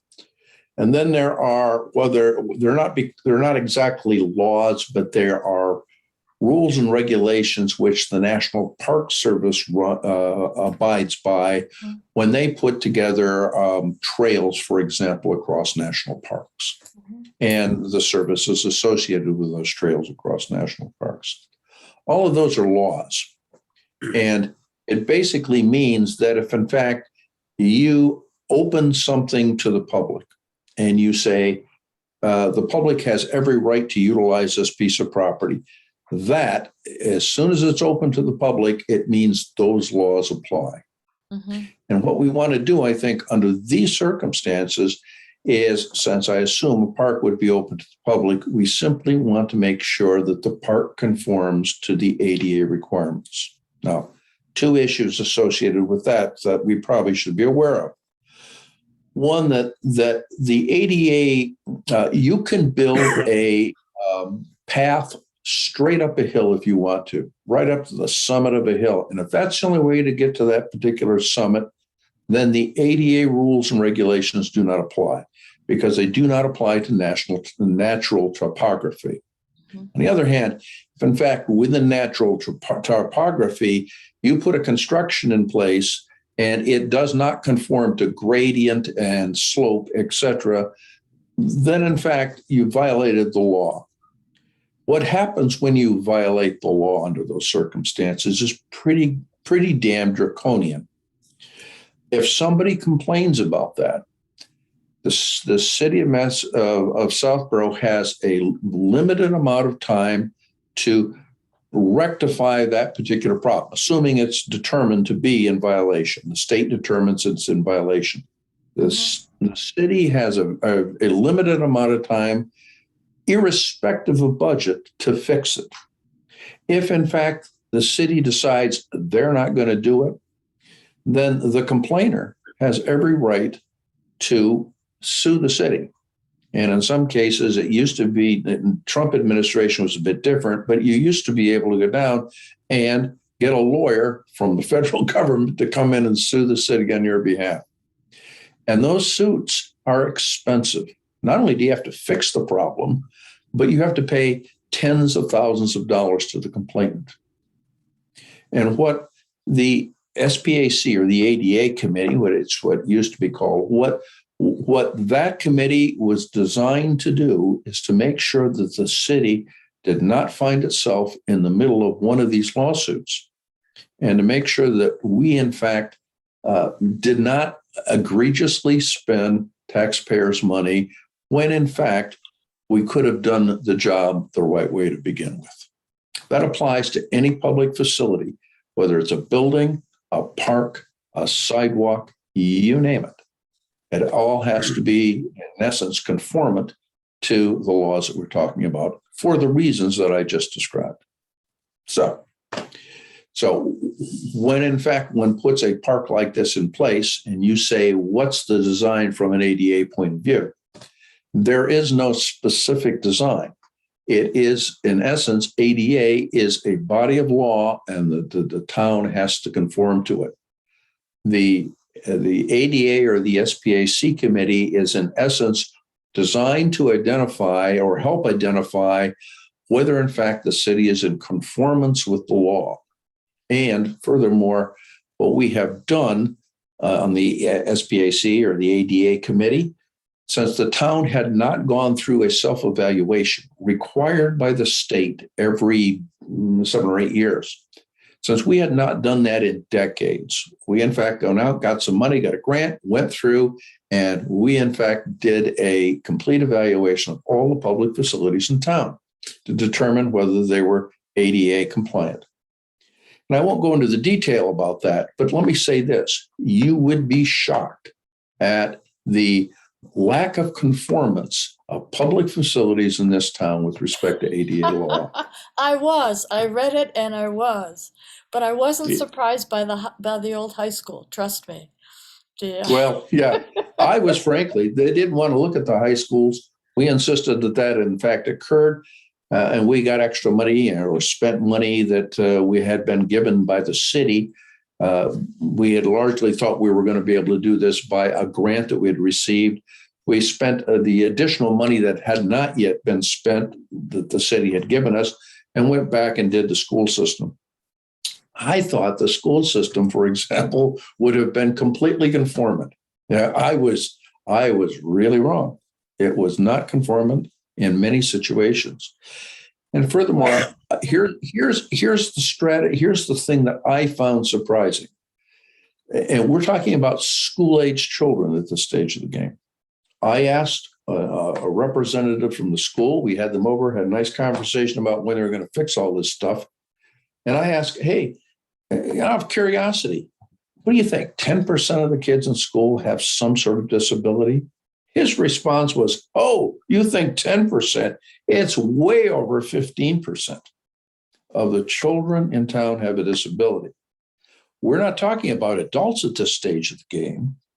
the adults in town, although we don't have the specific numbers, have to have disabilities that are far in excess of 15% of the population in town. So Bill, can we call on A, your good nature, and B, should there be an archaeological dig, which may happen depending on what we decide, for after that, when we move forward with the design, if we revisit it with VHB, having talked to the library and any other stakeholders, could we call on you and your consultant to double check and make sure it's working? I guess. You bet. Thank you. I'll I will commit to hold you that. to, I will hold you to that. And I still want to, I think the library is a stakeholder, but it's not the only stakeholder. Right. And But- I wonder if VHB actually stood in that parcel and listened, and paid attention to when the road is running, when the new road is running, what that will, how people will want to sit either near it or away from it. Because it seems like according to this design, it's pretty close on, even though there's no sidewalk there. But Where's do we want where's to my decide hand? about the dig now? Yeah, I know, help. Do we want to decide about our recommendations about proceeding with the dig now, or do we want to keep talking about the overall design, or where are we on this? Margaret, let me make one point here, if I may. I'm operating as a private citizen here. Mhm. I do not represent on this committee. I do not represent the SPAC committee. I've been asked as a private citizen and as a member of that committee to join this particular committee here. Mhm. The reason I say that is there are public meeting laws that are associated with whether, in fact, we have Understood. All right. So you understand all those issues. No, but I number think one. you probably have more compliance information in that area than certainly I do. I would be very, we right. will, I think we can commit that if this is a public, if this park is publicly accessible, that the SPAC committee will take a very close look at the design for this thing and make sure it's conformant.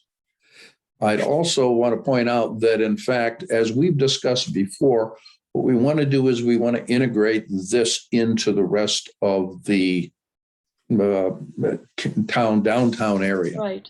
That includes the Pilgrim Church area, the townhouse area, the historical museum. So there are things outside of the park.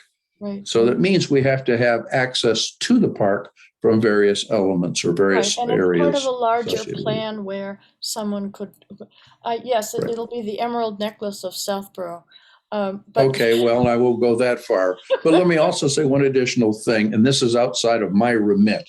all But I right. happen to have a sister-in-law, for example, who is an expert in landscape design. She's pretty well known.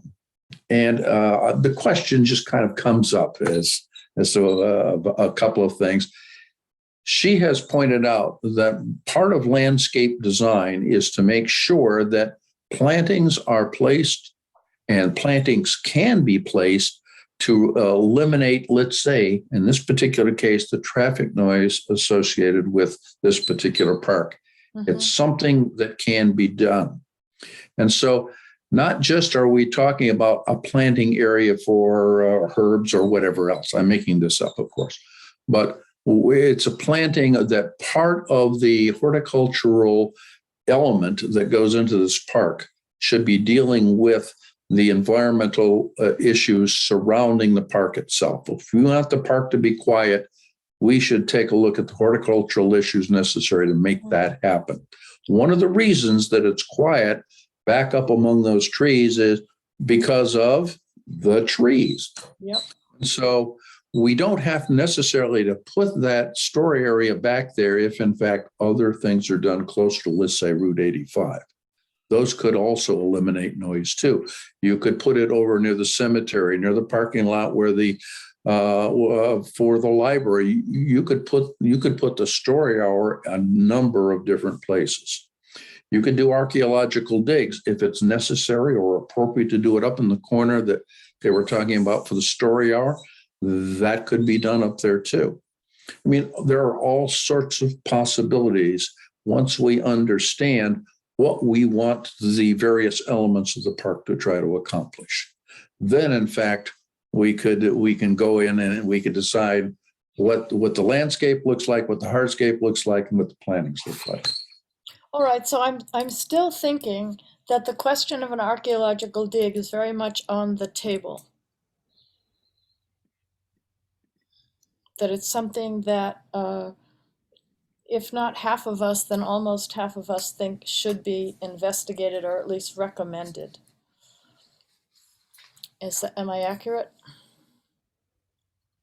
It's not really within the scope of the committee charge. But Yes, think it's I know, and I hope the select board forgives me, but I really do feel like this is enough of an issue that we should at least return to them able to report that all of us, half of us thought that there should be a dig, or less than half of us thought that there should be a dig. I don't know, help me out here. Do you think it's something that it is not our charge, but do you think that we need to I be think you saying can it? mention it. They've obviously spent hours discussing it. So Right, it's something that okay, so I'd like to try this again. Andrew, not in favor of a dig.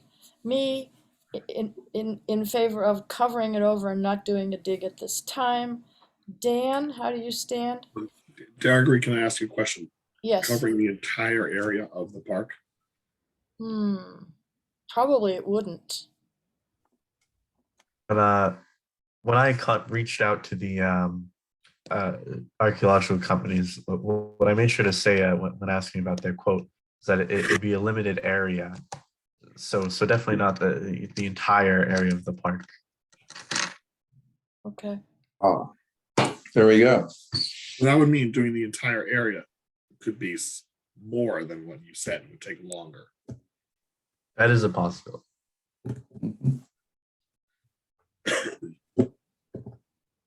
Okay, so Andrew's But still. James, let me ask this question. Was there any idea as to what part of this park would be appropriate for an archaeological dig? The idea I got from what I've heard from the historical commission is that sort of what's currently left as a forested area, but also the area immediately outside of that. That's sort of a crescent area that we were not too fond of. You're talking about the 12 o'clock area, so to speak, on that previous map? Yeah. The 9 to 12. 9 to 12. Right. How about 11 to 1, maybe something like that? Well, this isn't going to require cutting the trees down, is it? I don't believe so, but Okay. This is all getting into the realm of speculation, which Yes, exactly. I can't comment on. But okay, yeah. I think we should leave it open to the select board and by extension, the town. All right. So exactly. All right. So can I just poll the members separately to get a sense of who is leaning toward thinking that we should request an archaeological dig or at least pricing on one? So Andrew, no. Me, cover it with grass. James, where are you?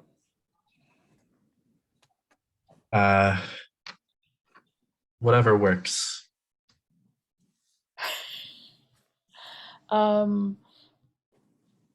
Abstain? Sure. Okay. Dan, where are you? You're Muted, muted. I think. Sorry. The one expert that we have an opinion from says that we should have done this a while ago. Okay, so in favor. Yep. Right, like if the state of Massachusetts is in favor, then I am in favor. Who are we? Right. Okay. Good. And Grant, how about you? Yeah, I'm in favor as well, and I think you know, I don't think that, you know, going forward with the dig necessarily precludes, you know, building a park here. I think it's kind of a first step towards that. You know, I think that, you know, we should go ahead with it and, you know, see what it finds. And, you know, then after that, we can proceed with more, you know, in a more direct manner with what we intend to do, knowing full well what is there to begin with. I think that would make it our job a lot easier on a whole, Right. Right. a lot of other fronts. So that's right. where I am right now. So yes. Yep. Okay. Okay. And Bill.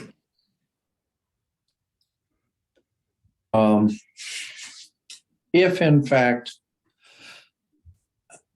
fact, let's just use as an example the 12 o'clock area on that previous chart or previous plan that we saw.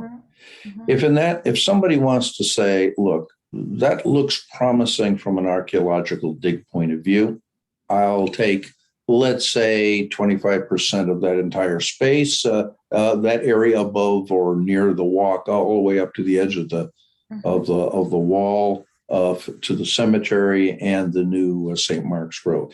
You want to take that segment up there and say, you know, as part of our discovery process, an archaeological dig makes some sense in that area, in that limited area, and that furthermore, we could make it an educational process that all the elements, all the school elements in town could somehow participate in, number one. Number two, we would be able to identify and therefore document and therefore put together information to anyone in the future walking through that park about what we found on this particular site that was of historical interest. If all of those things could occur, I'd have no problem with an archaeological dig. What I'm concerned about here is that, in fact, we get into an archaeological area trying to discover what we don't know at this stage of the game, and it precludes us from doing anything in terms of developing this park for an extended period of time. When that happens, the money runs out, the interest goes away, and that is going to be a field that St. Mark's might as well park cars on. It's not going to be utilized by the town Already for any parking other cars there. Yeah. I The saw a other whole side. bus parked there the other week. The other side. Well, that's the other side. Now, I'm not talking about that side. I'm talking about the area near the library. And the good folks at the library and all sorts of other places may decide, oh, geez, we need more parking. Bang, that'll get extended by another, 50 to 100 yards up into that area eventually. Not necessarily in my lifetime, but somewhere in the future. Okay. And if that's the case, then we have, in fact, lost the opportunity to develop something which could be of real value in terms of the development of this downtown area of Southborough, in terms of establishing a community for downtown Southborough. Well, but Right the now, other we part don't of it have a is once you community. do a dig, you fill it in when you're done. I mean, you don't leave it wide open. Oh, no, I 100% agree with that. It gets filled in, God knows what happens. But let's say for any number of reasons, this archaeological thing doesn't get going for 12, 18 months, or it takes us a period of time to evaluate what we have found. I'm not saying that would occur. I'm just saying the danger of, in fact, deferring something. It's like deferred justice is justice denied, so to speak. My concern is if we go back to the Board of Selectmen at this stage of the game and say, guess what? We couldn't make a decision until we, in fact, have an archaeological dig, and we're going to need $15,000 or more to make that happen. And the state kind of agrees with us on that. Andrew, my take is there are people on the Board of Selectmen that are going to go, okay, fine, that's it, no park. Why? Why go forward with it when, in fact, there can't be a consensus developed? And the Board of Selectmen aren't going to be the people who are going to develop that consensus. It's really up to us to try to define how that consensus can be put together. Which I would like to see us do is to define various elements of that particular park that can be developed for different purposes if necessary. And So- then people Well, either the archaeological digs in most areas are not open to the public and not open to students because of liability. well, That's- that's too damn bad then, unfortunately. I've seen plenty of those where, in fact, they are open, not necessarily 50 feet down under an impending skyscraper in downtown London. They don't do it that way, but there are plenty of areas where, in fact, kids can be safely brought in for that purpose. If not to do the archaeological dig directly, at least to help categorize what has been found, to involve the kids in the history of this town is of some benefit, I think, both to the kids and the town itself. I hate to be passionate. What are you calling your vote now? Not a yes, not a no, but a what? If in fact the archaeological dig can be limited and to a section of the park, so that the rest of that park can be developed, given the suggestions that we may come up with. If that can happen, then in fact, fine, let's do an archaeological dig. It's nothing more than a single component. It's nothing more than story hour made into a historical exercise. So you'd mentioned that before, basically dedicating one area of that park into an ongoing excavation. I mean, not nothing permanent. I mean, we're not going to, it's not going to go on for years, but it gives us the opportunity to answer questions that we've all wrestled with here, I think, and that is, what happened historically within this town? Is there any physical proof that we can examine here based on a dig that we may have found, that we may conduct, to help us from a historical point of view define what's going on? It could be part of a history walk. It could be part of any number of different things that we would want to do in the future. If that section discovers something up there, I don't know that it will, but if it does, then in fact, a sidewalk from the History Museum down into that particular area describing what has been found might be an interesting thing to draw the community together and to utilize that element of the park. And once they're in the park, if the horticultural area has done its job and shielded the sound from it, now you have access to the horticultural area, lack of sound, story hours, whatever else you want to put into that particular park. All right. So I'm gonna read to you what I've got for our votes and see, correct me if I'm wrong. Andrew, not in favor of a dig. Me, not in favor of a dig, but for covering and protecting the area. James, You need to be clear what area, though, I think. from the, I don't know, 50 feet out from the wall. Would it 50 help feet if out we from just the wall. do a simple yes, no? Just, I think we're all kind of qualifying our Okay. votes with long. Okay. All right. So Andrew is We did the no. yes, no kind of. I'm Yeah. gonna be no because it's too, yeah, I'm gonna say no, leave it alone. No, I'm gonna say, I don't know, God, I can't tell. James is abstaining. Dan is in favor of a dig. Grant is in favor of a dig. Bill is in favor of a dig. Well, no, if in fact it's this issue of qualifying, if I can't qualify it, then I'm not in favor of the dig. Okay, so you're qualifying as it for a limited area. Okay, I can want, put that yes, in. if it's for a limited area, as you've qualified it based on how much grass you want to put in, Yeah. I'd qualify my support for an archaeological dig on that same kind of basis. Otherwise, let's get going with this thing and make a park. Marguerite, just what I would say about it, what you were suggesting is cover it with grass to wait. To me, that's basically saying, like, we can't make up our mind about what to do. So let's just put this whole thing on hold for some indefinite period of time. That's Okay, we're exactly where we were like a month ago, right? But it's all good. It's all good. Oh, the other thing is, as far as the history walk is concerned, I'm reporting back from the library. They are not in favor of a history walk because they have yet to see a design they like. Oh, there we go. I don't know. Sounds like my Speaking- qualification too. Oh, well. All right, so anyway, so who, we have not yet heard from, okay, discussion of possible recommendation to select board in Right. response to working group charge. Well, I think Grant had something on the history walk Oh, too. yeah, If yeah, you yeah. just the want to say history that walk quickly, design, Grant. yes, thank you very Be much. Yeah, conscientious of time. It is 9 o'clock. yeah, I'll be brief. So Sorry. no, that's fine. I think we covered a lot of it already. So yeah, I went through and looked at a lot of the old kind of select board minutes of anytime DPW brought this project before them, dating back to 2020, I believe, or 2021, and was able to find the complete plans and a bunch of other information, including memos that were part of the public record about the park design and the history walk and things along those lines.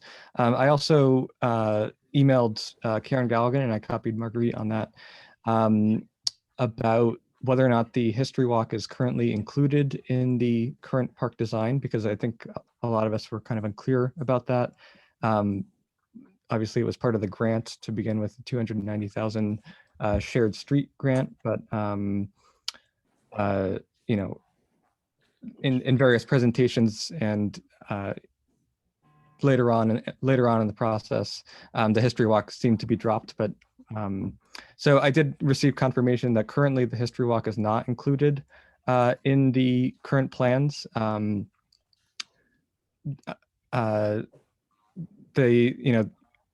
There was never a clear plan for the history walk about where it would go in terms of what type of signage or even what to include.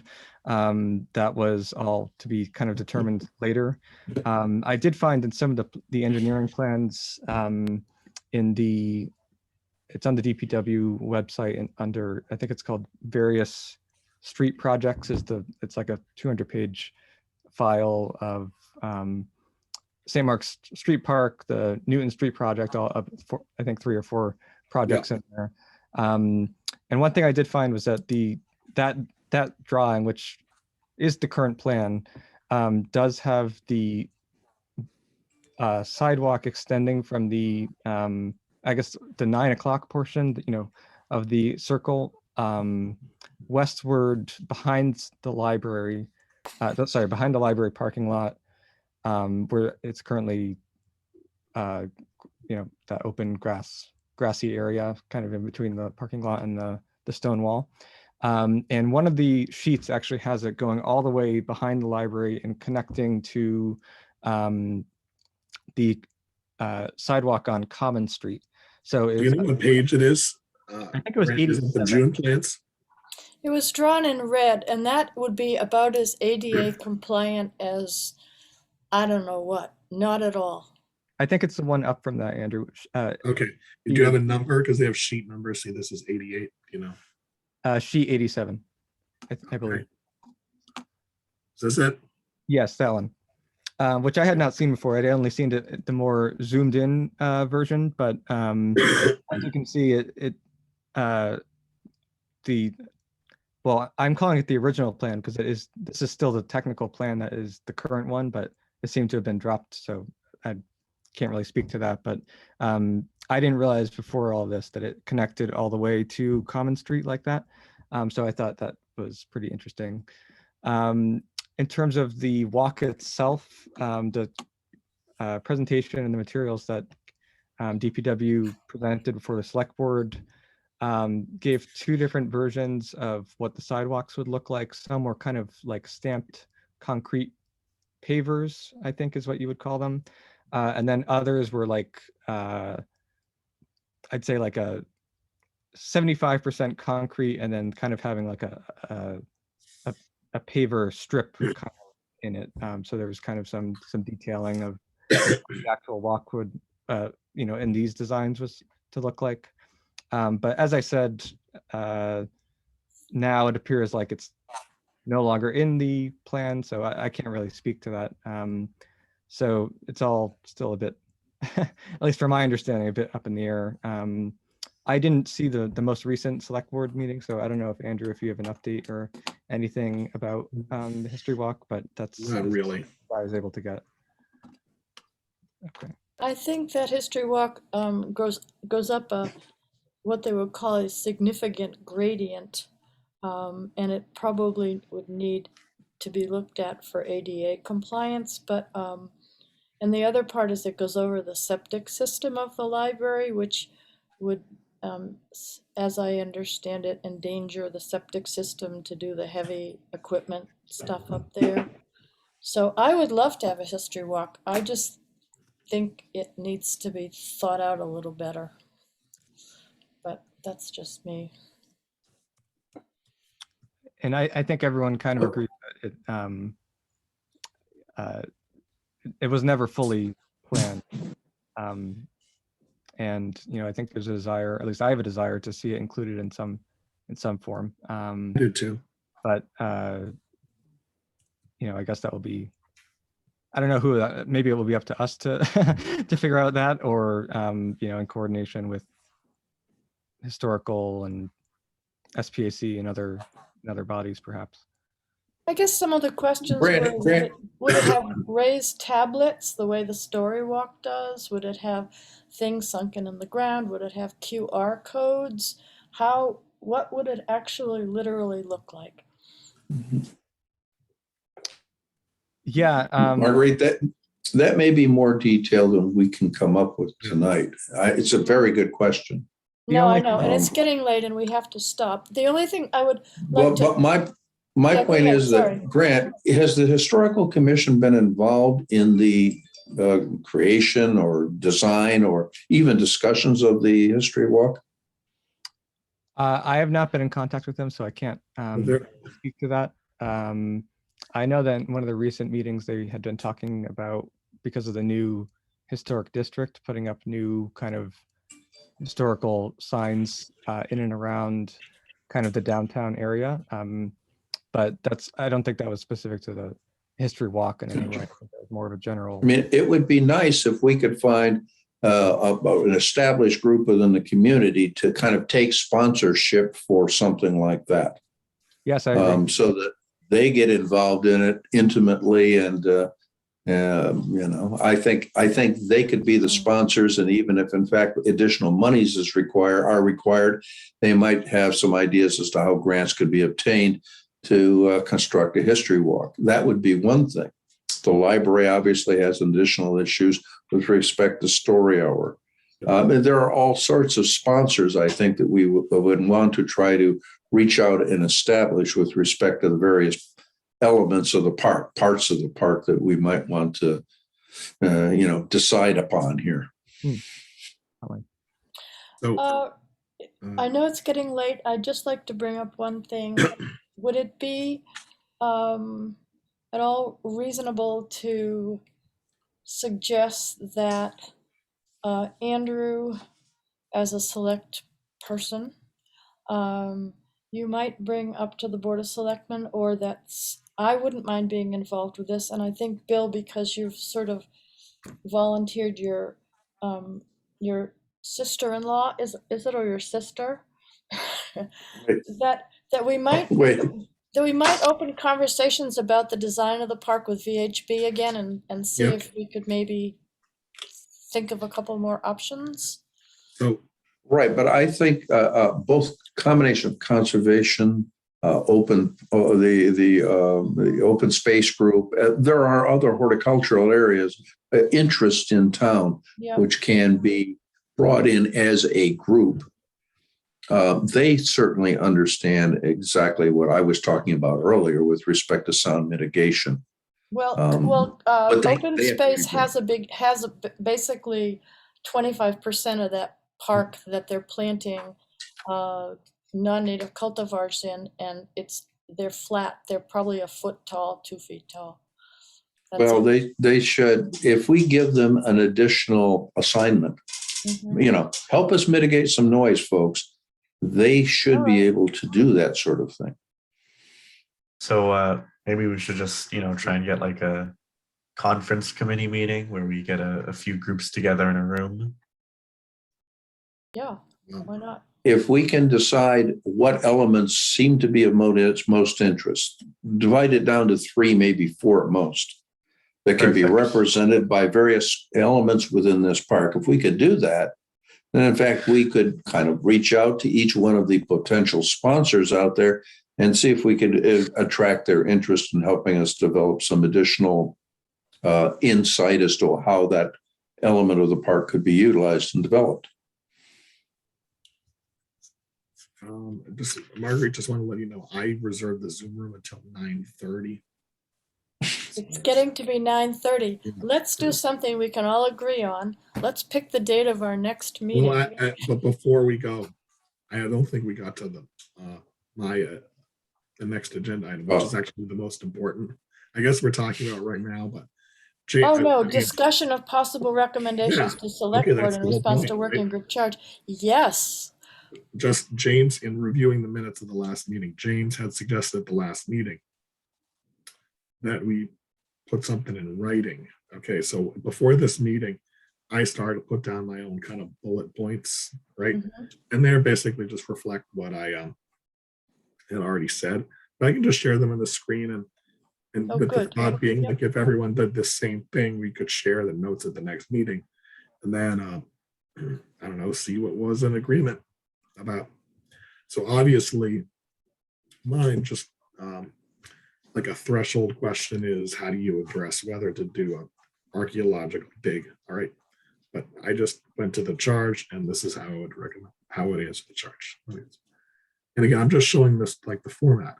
You know, I think it follows what James had suggested. If everyone did this, then we could find out what everyone potentially agrees on. So, all right, circular. Okay. This was the charge, right? Circular space and center, pergola benches, gathering space, providing some shade, but not bandstand, potentially move up to shadier spot to west at library suggestion. See, that's where I was trying to, I originally thought one thing, and Marguerite, I thought, something that was productive, and I just thought, okay, here's how you can modify this idea. I mean, I understand what you're talking about, even just instead of having a grassier space, that sounds something you could work with. The crescent space, that's where you could have some type of originally put Native American history, and then I just, based on Dan's comments, added. All right. Contents TBD, potential design competition, potential funding source, Community Preservation Act. Reintegrate history walk plans into plans. Potential funding source, CPA. All to be accomplished through revisions to plans in coordination with VHP, ADA committee, etc. And then I just wrote down notes of other ideas talked about that maybe. Walkways reoriented to 3 and 6 o'clock. No.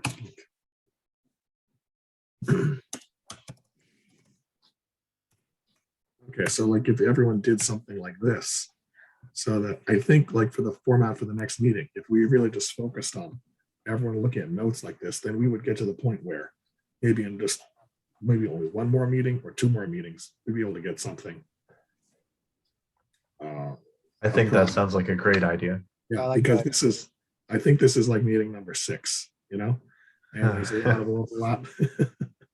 But at a certain point, you know, like that's the downside of getting a little extension on our deadline, is it the pressure of a deadline sometimes helps to focus. You know? But where is the archaeological dig in all this? In mine, it's not anywhere, but in yours, it could be somewhere. Okay, so this is your takeaway. This is my from own this little meeting? notes. Yeah. Okay. And then the idea would be if at the next meeting, everyone had just 1-page bullet points, and we could talk about them and see if we could agree. And even if we could have a bullet points that reflect one of them, could be. Okay, so you have 1, 2, 3, 4 major bullet points. Okay. Yeah.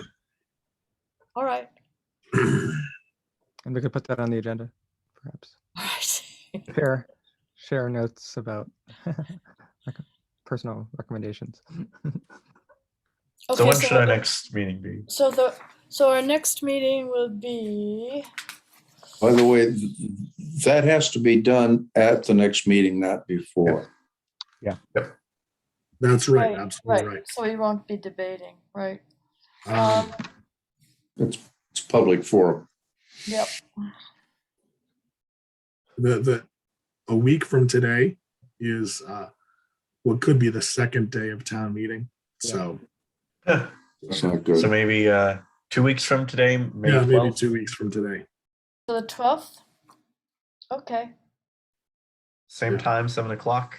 yep, sounds good, St. Mark's Street. Or Andrew, do you want to check our availability for Oh, Zoom that's a room? good And I idea. think we'll So be we in don't screw person this by up then. again. Okay, yeah. All right. I get so many windows open right now. Yeah, try. Okay, hold on. Are we good on meeting in person? I would do it if you want to. Then we need to find a place, but maybe I'll just reserve a Zoom room first. Well, this is we could use the library. But if I just reserve it's harder to, there's only 3 remote meeting rooms. And if you want one, as I found out the hard way, The Zoom, yeah, you I got to know. reserve it now. So let me, Okay. Would we need the owl in order to do the new hybrid thing? great question. I don't know if Well, is everyone, that Grant? right Would now you- there's only 1 owl, I think. Yeah, there's only one hour. Would you prefer to do Zoom? Who would prefer to do Zoom? In some ways, it's actually It's easier for Dan. It's easier for me. It's easier for Grant. I think Maybe we should it's stick with easier it for Zoom. now. Yep. Yeah. I I don't mind agree. either way, but yeah, Zoom works. Yeah. Okay, we'll go with Zoom. All right, 7 o'clock. That's good. And thank you everybody May for all of 12th. your. Yep, May 12th. We'll have survived town meeting and the elections by that time. Thank you for all of your wonderful research, everybody. This is Dan, yours is amazing. James, Grant also. Bill, the data on the ADA, also all really good. We're nowhere near our original charge, but somehow I feel like this all has to be talked about. So there we are. One point that Okay. is worth conveying from the select board meeting we talked about. I sometimes mix meetings, but I definitely remember, I think it was Sam Stivers who said, one of the things you could tell from these meetings was that there were sometimes some, disagreement points, but it really showed how much people care about it and people were putting in a lot of time, which is good. We could live in Russia where someone just decides something and then it happens, but Oh, you know. no, oh gosh, right, I hope not. Anyway. And also, I think that somehow, as he pointed out and others have, this small piece of land has become very pivotal in a lot of ways to a lot of people, so there we are. Anyway. Okay, so I'll see you at town meeting. I move to adjourn. Oh, yes, do I have a second? Second. All right, and that was Time. Dan. Bill. All right, okay, so do I have to take, okay, Mr. Sines, Aye. Ms. Landry, aye, Mr. Nichols Worley, Aye. Mr. Blanchard, Aye. Mr. Farrington, Hi. Mr. Dennington, Aye. and thank you, all right, and then I'll see you on the 12th and, or at town meeting, whichever comes first. Thank you, everybody. Good Thanks, night. everyone. Aye. Good night.